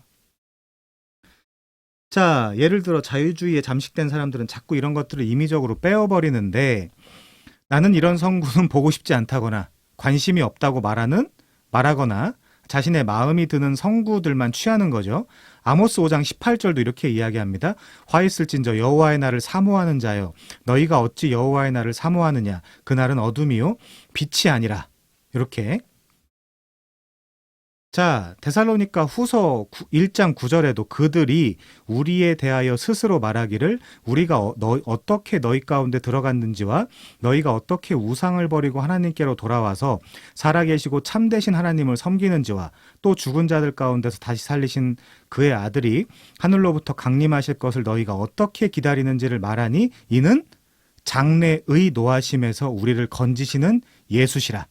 장래의 노하심이 구약에만 있는 것이 아니라 신약에도 분명히 있습니다. 그러니까 이걸 빼버리면요. 결국 성경의 증거상 여호와의 진노의 날이 다가오고 있다는 거죠. 근데 그 여호와의 진노의 날이 다가오고 있는 과정 중에 여호와의 백성들에게, 여호와의 아내들에게, 여호와의 자녀들에게 여호와의 의가 나타나는 거죠. 자, 그래서 사람들이 좋아하는 구약의 시편부터 한번 몇 가지만 살펴볼게요. 구약의 시편에는 따뜻한 이야기만 기록되어 있지 않을까? 자, 시편 2편입니다. 4절, 5절. 한번 볼게요. 같이 보시죠. 하늘에 계신 이가 웃으심이여 심지어 주께서 그들을 비웃으신대요. 하나님이 비웃으면 답 없습니다, 여러분. 제가 비웃거나 아니면 다른 사람들이 비웃으면 뭐 그럴 수 있다. 뭐 사람이 사람을 비웃을 수 있지. 그렇게 이제 따질 수 있겠지만 이거 하나님이 비웃으면 답 없는 거예요. 5절 볼게요. 그때 분을 바라며 진노하사 그들을 놀라게 하여 이르시기를. 자, 이 하나님의 비웃음, 하나님의 분, 하나님의 그 진노를 피할 수 있는 유일한 방법은 12절에 나와 있네요. 그의 아들에게 입맞추라. 그렇지 아니하면 진노하심으로 너희가 길에서 망하리니 그의 진노가 급하심이라. 여호와께 피하는 모든 사람은 복이 있도다. 그러면 여호와께 지금 여호와께서 비웃고 있고 진노하고 계신데 여호와께 피하는 자는 복이 있다 그러잖아요. 어떻게 비웃고 있고 진노하시는데 여호와께 피합니까? 그의 아들에게 입맞추면 봐준다는 거예요. 자, 76편도 한번 가보죠. 76편. 이 이하 성구들은 제가 성경신학이란 무엇인가 옛날 강의 때 한번 인용하긴 했었는데 시편 76편 6절부터 7절에 보시면 야곱의 하나님이여 주께서 꾸짖으심에 병거와 말이 다 깊이 잠들었나이다. 이게 여호와의 전쟁이죠. 제가 이제 유튜브에다도 이 영상들을 올리니까 가끔 문자도 오고 전화도 와요. 오늘 다른 제 기다리는 전화가 있어갖고 그냥 전화를 받아봤는데 보실 수도 있으실 것 같아요. 자, 그래서 조심스럽게 말씀을 드려야 되는데 어떤 할머님이세요. 할머님 저한테 뭐라고 말씀하시냐면 총선을 져서 그 밤에 잠도 안 오고 그 소화가 안 된다고 말씀을 하시는 거예요. 그래서 제가 뭐라고 드릴 말씀이 없어서 그 할머님 맞습니다. 그러실 수 있죠. 근데 그 사실 그 진짜 기독교인은 그 총선의 결과 예를 들면 좌파가 잡거나 우파가 잡거나 물론 그게 우리 삶에 영향을 미치죠. 그렇지만 더 궁극적으로는 더 궁극적으로는 우리는 그 앞에 있는 사람이 윤 씨든 아니면 이 씨든 그거랑 상관없이 사실 기독교인은 어떤 상황과 형편 속에서도 하나님을 의지해서 그 여호와의 전쟁을 치러야 되는 사람입니다. 그랬더니 좌파냐고 그러면서 끊으시더라고요. 아무튼 이제 혼났는데 자 분명히 말씀드리는 거는 맞아요. 어떤 분들에게는 총선의 결과에 의해서 막 죽을 것 같고 그쵸? 왜냐면 거기에다가 그거 이기자고 계속해서 기도해야 하고 그거 이기자고 교회 나가고 그거 이기자고 막 광화문 나가고 막 그랬는데 얼마나 마음이 그리고 당연히 그 할머니의 논리도 알아요. 그런 이제 그 사회주의나 공산주의에 당연하죠. 6천만 명이 죽었는데 맞습니다. 맞아요. 근데 할머니 근데 그것보다 권사님이시라면 더 중요한 것은 제가 오늘 다짐을 했잖아요. 아, 할머니 듣고 계신데? 다시는 모르는 전화번호는 받지 않겠다. 네. 할머니의 말씀이 틀린 말씀은 전혀 없으시지만, 네. 하여튼 그렇습니다, 여러분. 난리가 나셨네요. 하여튼 한 1시간 30분 통화했거든요. 제가 오늘 이거 준비해야 되고 오늘 할 일이 되게 많았는데 아무튼 제 추측상 저한테 서운하셔서 더 이상 영상을 안 보실 것 같아서 제가 이제 말씀을 좀 드립니다. 자, 시편 76편 6절에서 7절에 보시면 야곱의 하나님이여 주께서 꾸짖으심에 병거와 말이 다 깊이 잠들었나이다. 요 여호와의 전쟁을 우리가 의지하는 거죠. 사실 진짜 기독교인이라면 그 상황과 형편이 어떻든지 간에 주께서는 경외받으실 이신이 주께서 한번 노하실 때에 누가 주의 목전에 서리이까 이렇게 잘못 얘기하면 이제 좌파다 이제 이러고 할머니가 끊으셨는데 네, 아주 혼났습니다 오늘. 자, 여호와의 전쟁 모티프 사사기 때 배웠지만 여호와의 전쟁은 곧 구원을 상징하는 거죠. 자, 시편 78편 49절에서 51절에도 한번 보시면요. 그의 맹렬한 노여움과 진노와 분노와 고난 곧 재앙의 천사들을 그에게 내려보내셨으며 그의 진노로 길을 닦으사 그들의 목숨이 죽음을 면하지 못하게 하시고 그들의 생명을 전염병에 붙이셨으며 애굽에서 모든 장자 곧 함의 장막에 있는 그들의 기력의 처음 것을 치셨으나. 자, 지금 뭐죠? 출애굽 모티프죠. 출애굽에 나타난 그 구원 모티프죠. 그런데 여호와의 아들 여호와께서 왕 삼으신 그의 아들에게 입맞추지 않으면 다 공이 그 진노하심에서 피할 방법이 없다라는 게 출애굽 모티프도 마찬가지고요. 시편 2편도 마찬가지입니다. 자, 시편 90편에 보시면요. 7절 우리는 주의 노에 소멸되며 주의 분내심에 놀라나이다. 주께서 우리의 죄악을 주의 앞에 놓으시며 우리의 은밀한 죄를 주의 얼굴빛 가운데 두셨사오며 우리의 모든 날이 주의 분노 중에 지나가며 우리의 평생이 순식간에 다하였나이다. 이렇게 이런 것들. 그러니까 시편에도 굉장히 그 여호와의 진노 이런 것들이 많이 나오죠. 자, 시편뿐 아니라 구약의 선지자들도 몇 가지만 볼게요.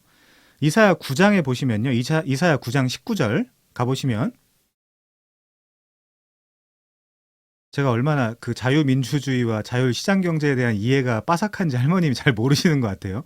자, 이사야 9장 19절부터 21절에 보시면 만군의 여호와의 진노로 말미암아 이 땅이 불탈이니 백성은 불의 섭과 같을 것이라.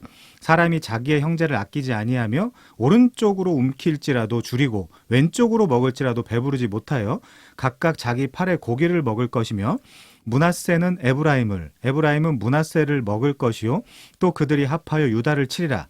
그럴지라도 여호와의 진노가 돌아서지 아니하며 그의 손이 여전히 퍼져 있느니라. 그러면서 이제 10장에 남은 자 사상으로 넘어가는 거거든요. 남은 자만 구원을 받는다. 이제 이런 식으로 10장 제가 읽진 않을게요. 20절부터 23절에 보면 남은 자 사상으로 이렇게 넘어갑니다. 자, 이제 예레미야 7장 20절 한번 가볼게요. 여기도 보면 그러므로 주 여호와께서 이와 같이 말씀하시니라. 보라, 나의 진노와 분노를 이곳과 사람과 짐승과 들나무와 땅의 소산에 부으리니 불같이 살라지고 꺼지지 아니하리라 하시니라. 이유는요, 문맥적으로 7장 23절에 보면 여기가 더 중요하죠. 여러분, 문맥이 굉장히 중요합니다. 제가 이번 북시어링 때도 말씀을 드렸지만 에스겔 18장을 푸는 열쇠도 문맥이었잖아요. 자, 예레미야 7장 23절에 보면 오직 내가 이것을 그들에게 명령하여 이르기를 너희는 내 목소리를 들으라. 그리하면 나는 너희의 하나님이 되겠고 너희는 내 백성이 되리라. 너희는 내가 명령한 모든 길로 걸어가라. 그리하면 복을 받으리라 하였으나 그들이 순종하지 아니하며 귀를 기울이지도 아니하고 자신들의 악한 마음에 꾀와 완악한 대로 행하여 그 등을 내게로 돌리고 그 얼굴을 향하지 아니하였으며 너희 조상들이 애굽 땅에서 나온 날부터 오늘까지 내가 내 종 선지자들을 너희에게 보내되 끊임없이 보내었으나 너희가 나에게 순종하지 아니하며 귀를 기울이지 아니하고 목을 굳게 하여 너희 조상들보다 악을 더 행하였느니라. 결국 뭐예요? 시내산 언약, 즉 율법을 어겨서 하나님의 진노가 발생한다라는 것이죠. 자, 이런 내용들을 가지고 우리가 로마서 1장 18절에다 적용해야 돼요. 왜 하나님이 진노하시지? 왜 하나님이 진노하시지? 그 유대인은 글로 쓴 율법, 이방인은 양심에 새긴 율법이 있는 거죠. 그렇죠? 로마서 2장에 보면. 자, 아무튼 창조의 하나님의 법을 어긴 결과로 하나님께서 진노하신다라는 개념들이 도출이 되는 거죠. 그래서 에스겔 7장 19절이나 에스겔 20장 11절부터 14절에도 마찬가지입니다. 그런 표현들이 써 있어요. 자, 그래서 넘어갈게요. 그래서 끊임없이 구약에서 진노하시는 하나님과 그 하나님의 진노를 프로피티에이션, 유화할 수 있는 언약적 재물을 찾는 거죠. 성경의 구조가 그런 식으로 이루어져 있어요. 하나님의 진노와 유화할 재물. 우리 프로피티에이션, 엑스피에이션, 구원이란 무엇인가 때 배웠잖아요. 자, 또 되풀이할 수는 없고요. 넘어갑니다. 그래서 이 유화 교리는 속죄 교리에서 죄를 덮는다, 혹은 하나님의 마음을 풀어준다라는 의미를 가지고 있죠. 그게 로마서 3장 21절이에요. 예수 그리스도, 화목제물, 그 이하에 나오는 화목제물. 자, 그래서 지금 바울은 하나님의 보복의 날, 하나님의 진노의 날이 종말론적으로도 다가왔을 뿐 아니라 과거에도 있었으며 현재에도 계속해서 진행돼 가고 있다라는 사실을 경고하고 있는 거예요. 18절에서.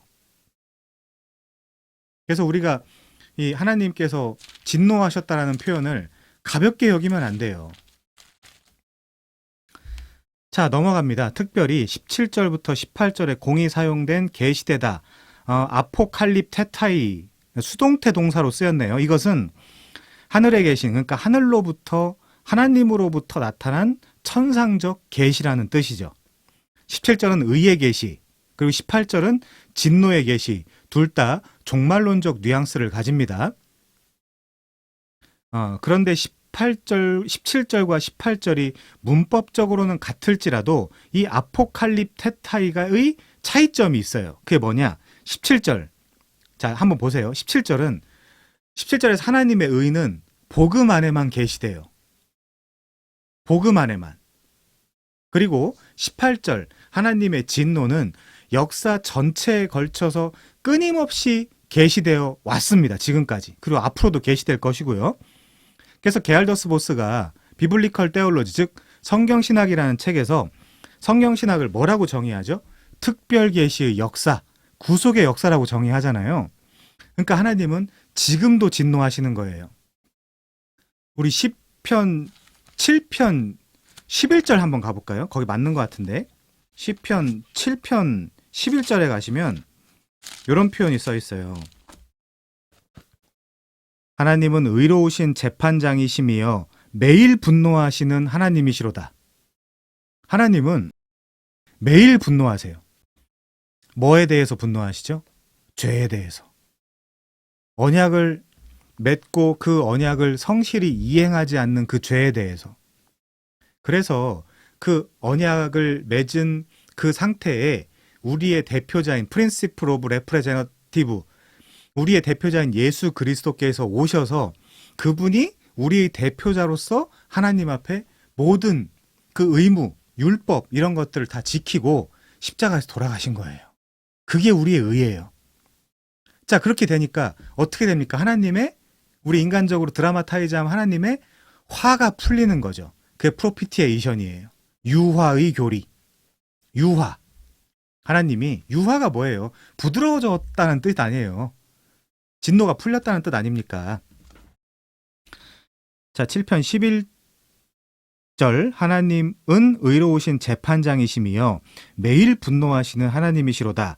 사람이 회개하지 아니하면 그가 그의 칼을 가시며 그의 활을 이미 당기어 예비하셨도다. 무서운 얘기죠?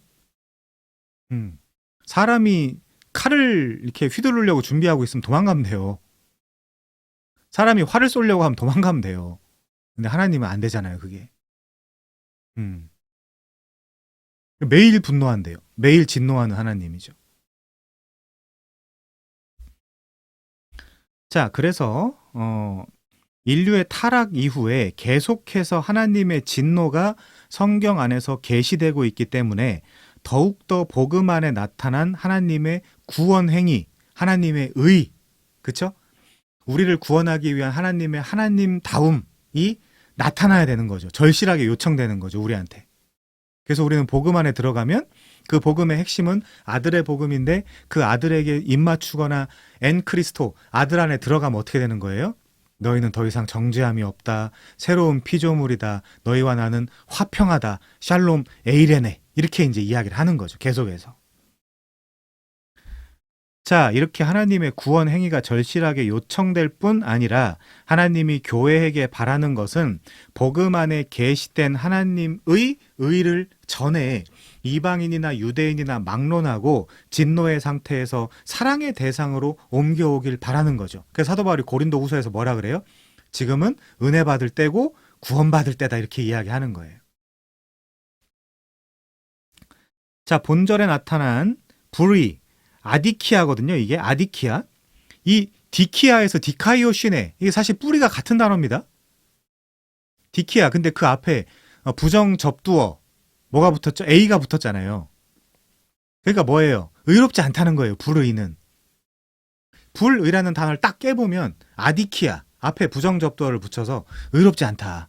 그러니까 언약적으로 설명하면 베리트 카라트 디아데케 신실하지 않은 자들, 불의한 자들, 그게 부모와 자식 간의 관계든 남편과 아내와의 관계든 왕과 백성 간의 관계든 우리는 불의하다. 그래서 여기서도 이 불의, 아디키아라는 단어를 보면서 17절에 복음에는 하나님의 의가 나타났다는 단어를 좀 더 우리가 명확하고 명백하게 이해할 수 있는 것이죠. 자, 넘어갈게요. 문제는 하나님의 능력과 신성, 즉 신론의 한 축을 담당하는 그 진리. 자, 이 진리 앞에 본문에는 관사가 붙어 있어요. 그 진리입니다. 그러니까 그 진리는 어디를 지금 지시하고 있는 거죠? 하나님의 능력과 신성이라는 신론의 한 축을 담당하는 하나님의 속성을 지시하고 있는 거예요. 그래서 이것들을 이방인도 어느 정도는 인식하고 있으면서도 자신의 그 불의, 아디키아를 정당화하기 위해서 이 진리를 카테콘톤, 막고 있고 억압하고 있다는 뜻이거든요. 일부러. 하나님의 능력과 신성을 이 인간들이 막고 있는 거예요. 부정하고 있는 거고 억압하고 서프레스드하고 있는 거예요. 지금 인간들이. 억누르고 있는 거죠. 자, 이것은 지금 문법적으로 현재 분사형이기 때문에 인간이 막고 있고 그 억압하고 있는 건 현재 분사형입니다. 문법적으로. 그러니까 이게 헬라어 문법에서 현재 분사형은 뭐냐? 적극적이고 능동적으로 막고 있고 억압하고 있다는 뜻이에요. 부정하고 있는 거죠. 이 하나님의 의를, 하나님의 진노를, 하나님의 능력과 신성을, 이런 것들을 적극적으로 카테콘톤 막고 있고 억압하고 있는 거죠. 자, 그래서 죄의 본질은 능동적으로 진리를 억누르는 것이죠.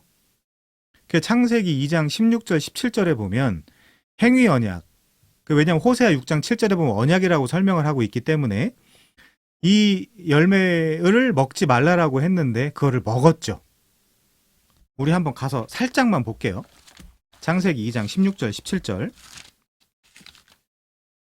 왜냐하면 여러분 이 20절부터 이 로마서 1장 20절부터 25절까지 창세기 2, 3장을 배경으로 기록돼 있어요. 자, 창세기 2장 16, 17절에 보시면 여호와 하나님이 그 사람에게 명하여 이르시되 동산 각종 나무의 열매는 네가 임의로 먹되 선악을 알게 하는 나무의 열매는 먹지 마라. 내가 먹는 날에는 반드시 죽으리라 하시니라. 근데 이게 왜 제멋대로 언약이라고 하냐면 호세아 6장 7절도 한번 보세요. 호세아 6장 7절. 호세아 6장 7절에 보면 그들은 아담처럼 언약을 어기고 이렇게 표현되어 있잖아요. 그러니까 이건 언약이구나. 자, 그렇고요. 이제 적극적이고 능동적으로 진리를 어떻게 막고 있나 한번 보죠. 첫사람 아담이 3장 1절이요. 그런데 뱀은 여호와 하나님이 지으신 들짐승 중에 가장 간교하니라. 뱀이 여자에게 물어 이르되 하나님이 참으로 너희에게 동산 모든 나무의 열매를 먹지 말라 하시더냐. 여자가 뱀에게 말하되 동산 나무의 열매를 우리가 먹을 수 있으나 동산 중앙에 있는 나무의 열매는 하나님의 말씀에 너희는 먹지도 말고 만지지도 말라 너희가 죽을까 하노라 하셨느니라. 뱀이 여자에게 이르되 너희가 결코 죽지 아니하리라. 너희가 그것을 먹는 날에는 너희 눈이 밝아져 하나님과 같이 되어 선악을 알 줄을 하나님이 아심이니라. 여자가 그 나무를 본즉 먹음직도 하고 보암직도 하고 지혜롭게 할 만큼 탐스럽기도 한 나무인지라. 여자가 그 열매를 따먹고 자기와 함께 있는 남편에게도 주매 그도 먹은지라. 이에 그들의 눈이 밝아져 자기들이 벗은 줄을 알고 무화과 나무 잎을 엮어 치마로 삼았더라. 제가 이거 읽은 이유가 있습니다, 여러분. 자, 오늘 본문 일단 로마서 1장 20절부터 한번 쭉 살펴보세요. 로마서 1장 20절부터 19절부터 한번 볼까요? 19절부터 25절까지 한번 쭉 살펴보세요. 이 지금 뭐 창세로부터라든가 이런 모든 표현들이 지금 사도 바울이 창세기 2장 3장에서 긁어온 표현들이라고요. 이 내용들을. 자, 이따 또 그 기회가 되면 설명하기로 하고요. 자, 19절로 넘어갈게요. 19절로. 본문 19절. 이는 하나님을 알만한 것이 그들 속에 보임이라 하나님께서 이를 그들에게 보이셨느니라. 자, 18절, 19절을 같이 읽어야 되는데 왜냐하면이라는 디오티라는 그 접속사가 삭제됐기 때문이에요. 자, 그럼 18절부터 한번 쭉 물 흐르듯이 읽어보면요. 하나님의 진노는 불의로 진리를 막는 사람들의 불경건함과 불의 때문에 임하는데 왜냐하면 그들에게는 이미 하나님을 알만한 지식을 소유하고 있기 때문이다. 이렇게 읽으면 돼요. 자, 아까 말씀드린 대로 이 19절부터 25절까지는 창세기 2, 3장의 내러티브를 반영하고 있습니다.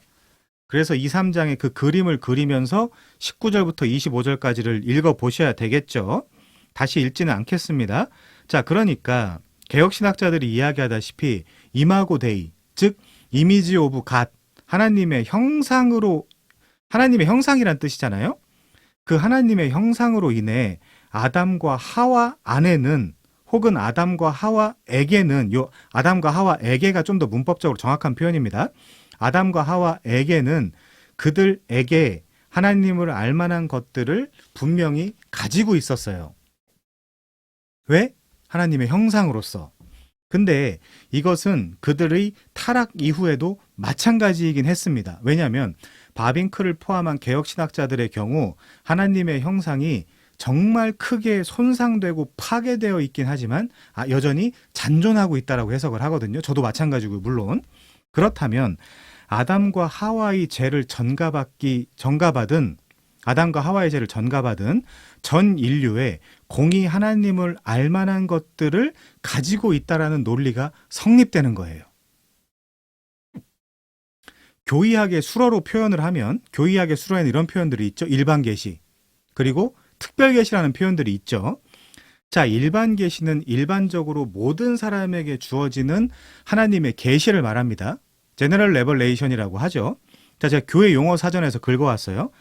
하나님의 계시의 성격과 대상과 관련하여 일반 계시와 특별 계시로 나눠진다.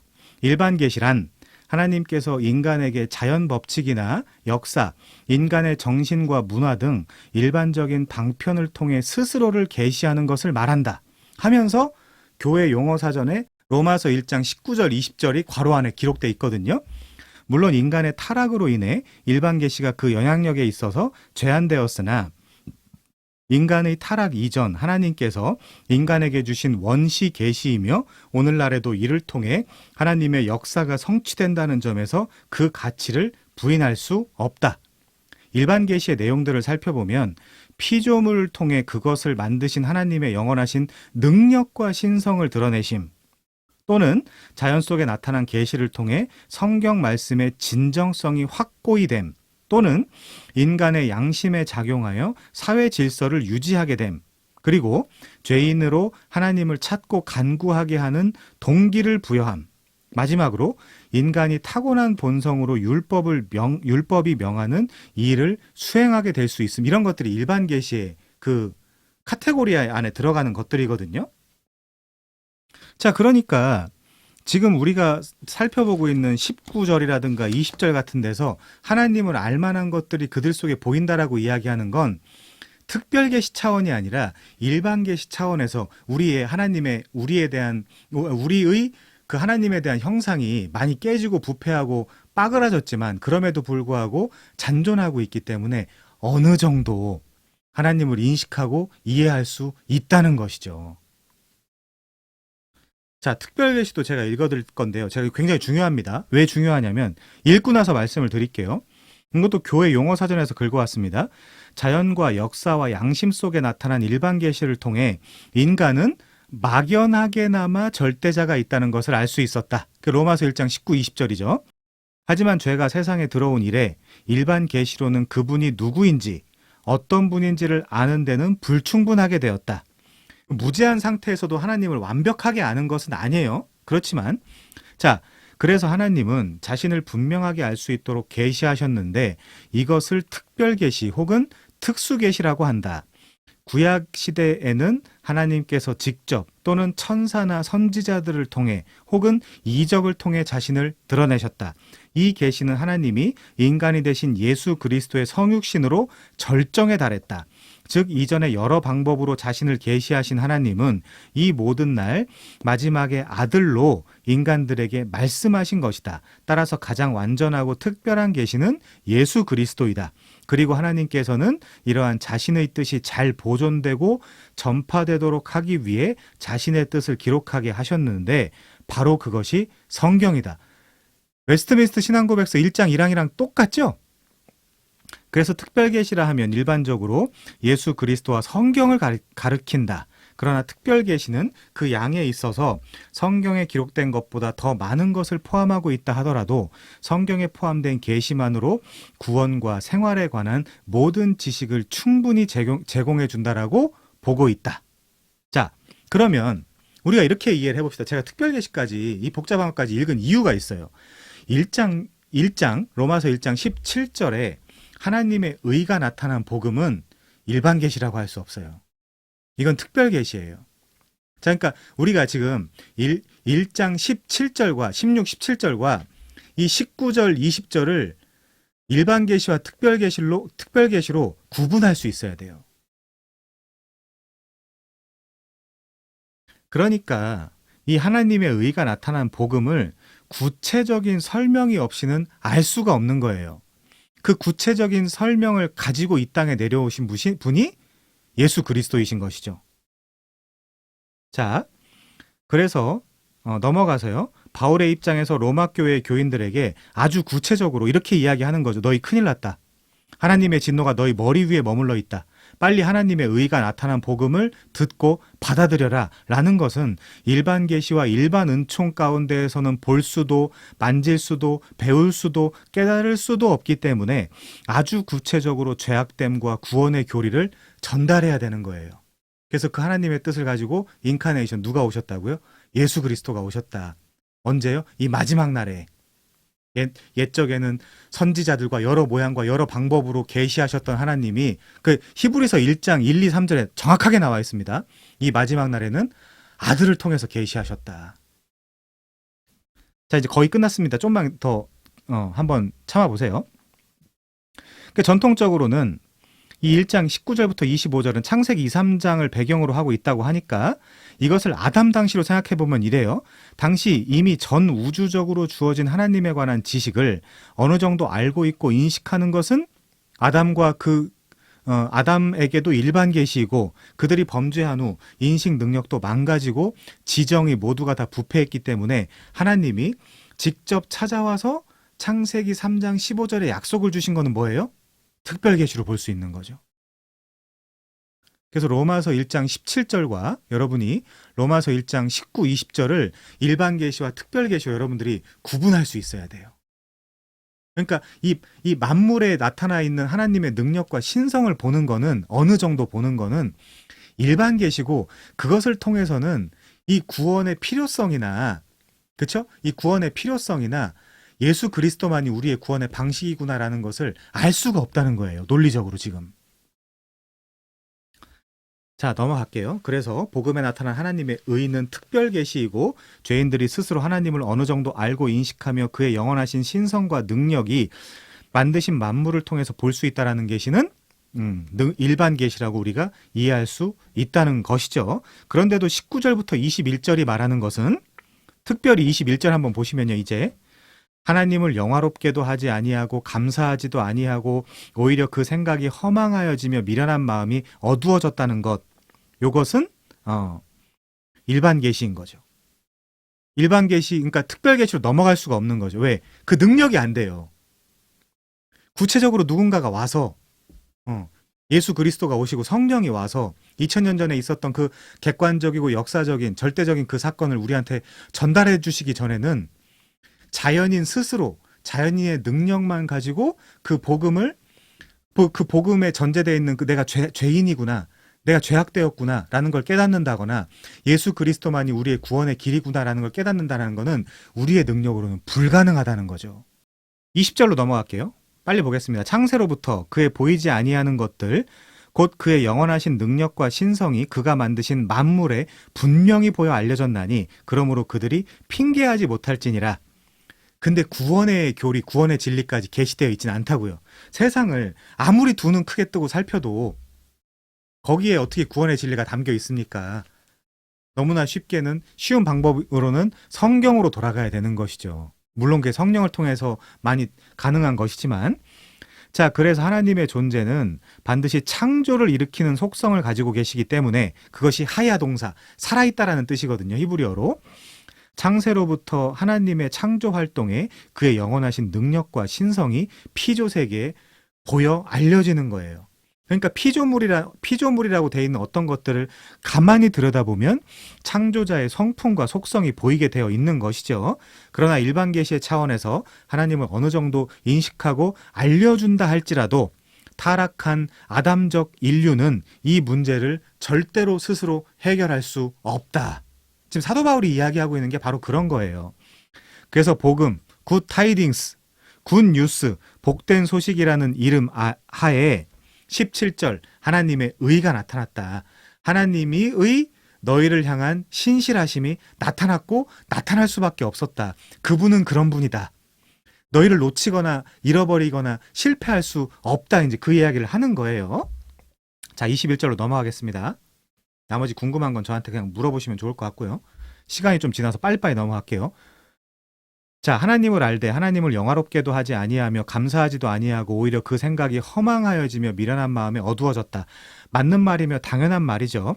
하나님을 어렴풋이 또 어느 정도는 알지만 고작 그것 가지고 하나님을 영화롭게 하거나 감사하게 할 수는 없는 거죠.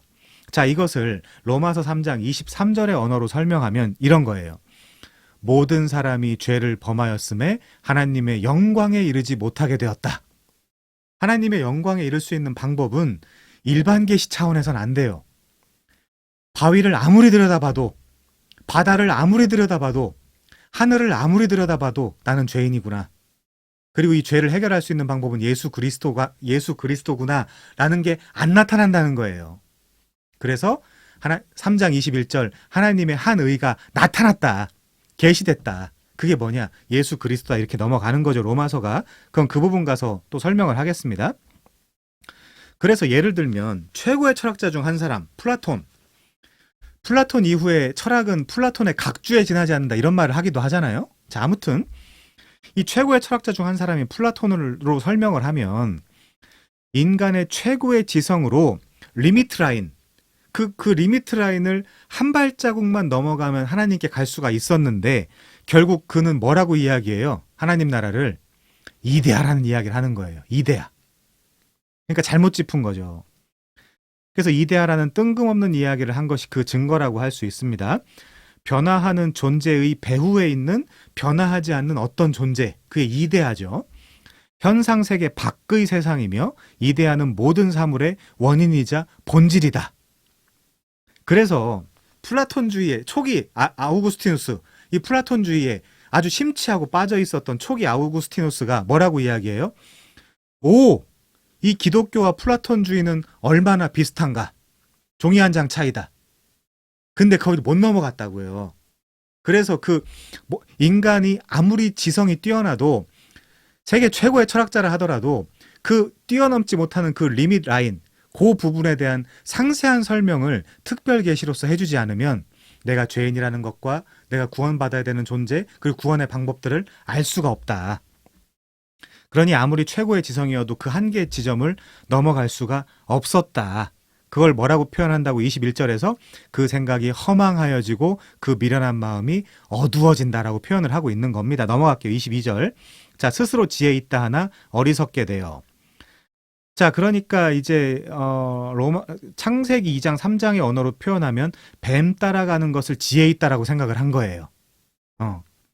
그러나 그 인디펜던스 데이가 결국 디펜던스 데이가 돼버린 거죠. 하나님께 독립기념일을 외쳤지만 그 사건이 결국 뱀에게 그리고 죄에게 사망에게 종속되어 버리는 디펜던스 데이가 돼버린 것입니다. 그래서 나는 되게 지혜롭다라고 하나 어리석게 된 거죠.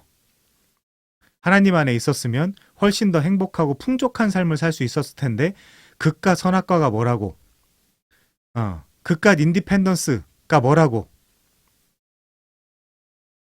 어리석게 되었다는 얘기입니다. 한 절만 더 보고 마칠게요. 23절. 썩어지지 아니하는 하나님의 영광을 썩어질 사람과, 그래서 지금 자 보세요. 사람도 우상 숭배하고 있다는 거예요. 우리가 제일 우상 숭배하는 사람들이 누굽니까? 아이돌. 그쵸? 예. 여 아이돌, 여돌 뭐 이제 이런 얘기 많이 하잖아요. 자, 썩어질 사람과, 사람도 썩어진다는 거예요. 썩어지지 아니하는 건 뭐밖에 없다는 거예요. 베드로후서에 보면 하나님의 말씀. 썩어질 사람과 새와 짐승과 기어다니는 동물 모양의 우상으로 바꾸었느니라. 자, 창세기 2장 3장뿐만이 아니라 출애굽기 20장 4절 그리고 제가 저만 읽을게요. 출애굽기 20장 4절에 보면 너를 위하여 새긴 우상을 만들지 말고 또 위로 하늘에 있는 것이나 아래로 땅에 있는 것이나 땅 아래 물속에 있는 것에 어떤 형상도 만들지 마라. 시편 106편 20절 저 혼자 읽을게요. 자기 영광을 풀 먹는 소의 형상으로 바꾸었도다. 이거 따라 쓰는 거거든요, 지금. 사도 바울이. 자기 영광을 풀 먹는 소의 형상으로 바꾸었도다. 예레미야 2장 11절도요. 저만 읽을게요. 여러 나라가 그들의 신들을 신 아닌 것과 바꾼 일이 있느냐. 그러나 나의 백성은 그의 영광을 무익한 것과 바꾸었다. 자, 이런 지금 구약의 이런 개념들을 갖다가 끌어다가 사도 바울이 우리가 얼마나 미련해졌고 허망해졌고 어두워졌냐를 논증하고 있는 거예요. 자, 이런 성구들을 이유로 그리고 이방인이라는 표현이 직접적으로 없다라는 이유로 본문이 꼭 이방인의 죄라는 것이 맞냐라는 현대 로마서 학계의 동향이 있는 것이 사실입니다. 그런데 양심의 율법이 우리의 양심의 율법이 새겨져 있다라는 것도 사실이죠. 로마서 2장에 보면 그 얘기도 있죠. 그러니까 교집합된다. 이 죄는 교집합된다. 그래서 하나님이 자연세계와 인간의 양심 속에 하나님을 알만한 것들을 나타내셨다. 계시하셨다 이거예요. 어느 정도. 자, 그래서 바울은 이방인의 죄를 비판하는 유대교의 변증적 자료들을 이용해서 인류 전체를 고발하고 있는 것이죠. 자, 그래서 이한수 선생님은 이렇게 말씀하십니다. 바울은 이방인들의 죄악상을 묘사하는 과정에서 이스라엘의 타락을 묘사하는 구약의 본문을 암시하는 방식으로 너희 유대인들도 결코 여기에서 예외가 될 수 없다는 점을 분명하게 함축하고 있다. 이렇게. 자, 그러니까 결론은 그거죠. 1장 18절부터 32절에 언급된 죄들이 비단 이방인에게만 국한되는 것도 아니고 그렇다고 이스라엘에게만 국한되는 것도 아니라는 거죠. 자, 근데 여기 이제 23절을 가만히 보면 하나님에게서 가까운 순서대로, 그러니까 사람, 그리고 하늘의 새, 그리고 그 다음에 짐승, 그리고 기어다니는 동물 모양으로 지금 사도 바울이 일부러 이런 그림들을 설명하면서 이야기를 하고 있죠. 하나님과 점점 멀어지는 그림으로. 처음에는 사람을 우상화하더니 그 다음에 하늘의 새, 그 다음엔 짐승, 그 다음엔 기어다니는 동물 모양으로 점점 너희들은 하나님과 멀어지는 방식을 취하고 있구나. 이렇게 이야기를 하고 있는 겁니다. 자, 그러니까 점점 하나님에게는 뜨뜻미지근해지는 거죠. 운동선수라든가 래퍼, 연기자들에게 막 우리가 호들갑을 떨면서 하나님에게는 전혀 환호해 본 적도 없고 감사해 본 적도 없고 영화롭게 해본 적도 없는 이 이방인과 어느 정도 교집합되는 유대인들의 죄. 요것들을 지금 사도 바울은 아까 제가 초반에 말씀드렸다시피 의도적 글쓰기를 해서 너희들이 지금 이런 상태에 있다. 그래서 뭐예요? 신학적 그 수업. 너희들은 지금 하나님과 원수 상태에 있다. 자, 어떡할래? 어떡할래? 너희들 스스로 하나님께 다시 돌아갈래? 그 방법은 없던데. 불가능한데.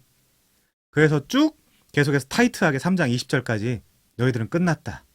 너희들 스스로 소망이 없다. 그런데 3장 20절, 21절 한번 조금만 보고 마칠게요. 요거를 우리가 한번 읽고 마치는 게 좋을 것 같아요. 3장 21절 그러나 빠졌습니다. 율법 외에 하나님의 한 의가 나타났으니 율법과 선지자들에게 증거를 받은 것이다. 노모스와 프로페테스에게 이미 마르티레오 증거를 받은 것이죠. 그게 뭐냐? 22절 곧 예수 그리스도를 믿음으로 말미암아 모든 믿는 자에게 미치는 하나님의 의니 차별이 없느니라. 모든 사람이 죄를 범하였음에 하나님의 영광에 이르지 못하더니 그리스도 예수 안에 있는 속량으로 말미암아 아포리트로시스 우리 배웠죠. 속량으로 말미암아 하나님의 은혜로 값없이 의롭다 하심을 얻은 자 되었느니라. 자, 이 부분에 대한 아주 그 정확한 서기, 타이트한 서기는 그때 가서 하도록 하고요. 오늘은 그것만 이해하시면 좋을 것 같아요. 러프하게는 이방인들의 죄를 소개하고 있지만 1장 18절부터 3장 20절까지 인류가 처한 공통의 그 죄의 속박의 상태에서 너희들은 벗어나야 된다. 를 이야기하기 전에 우리의 상태가 어떤지, 우리의 현실이 어떤지를 설명하고 있다. 라고 이해하시면 좋겠습니다. 시간이 좀 지나서 여기까지만 하고 마치겠습니다. 너무너무 수고 많으셨습니다.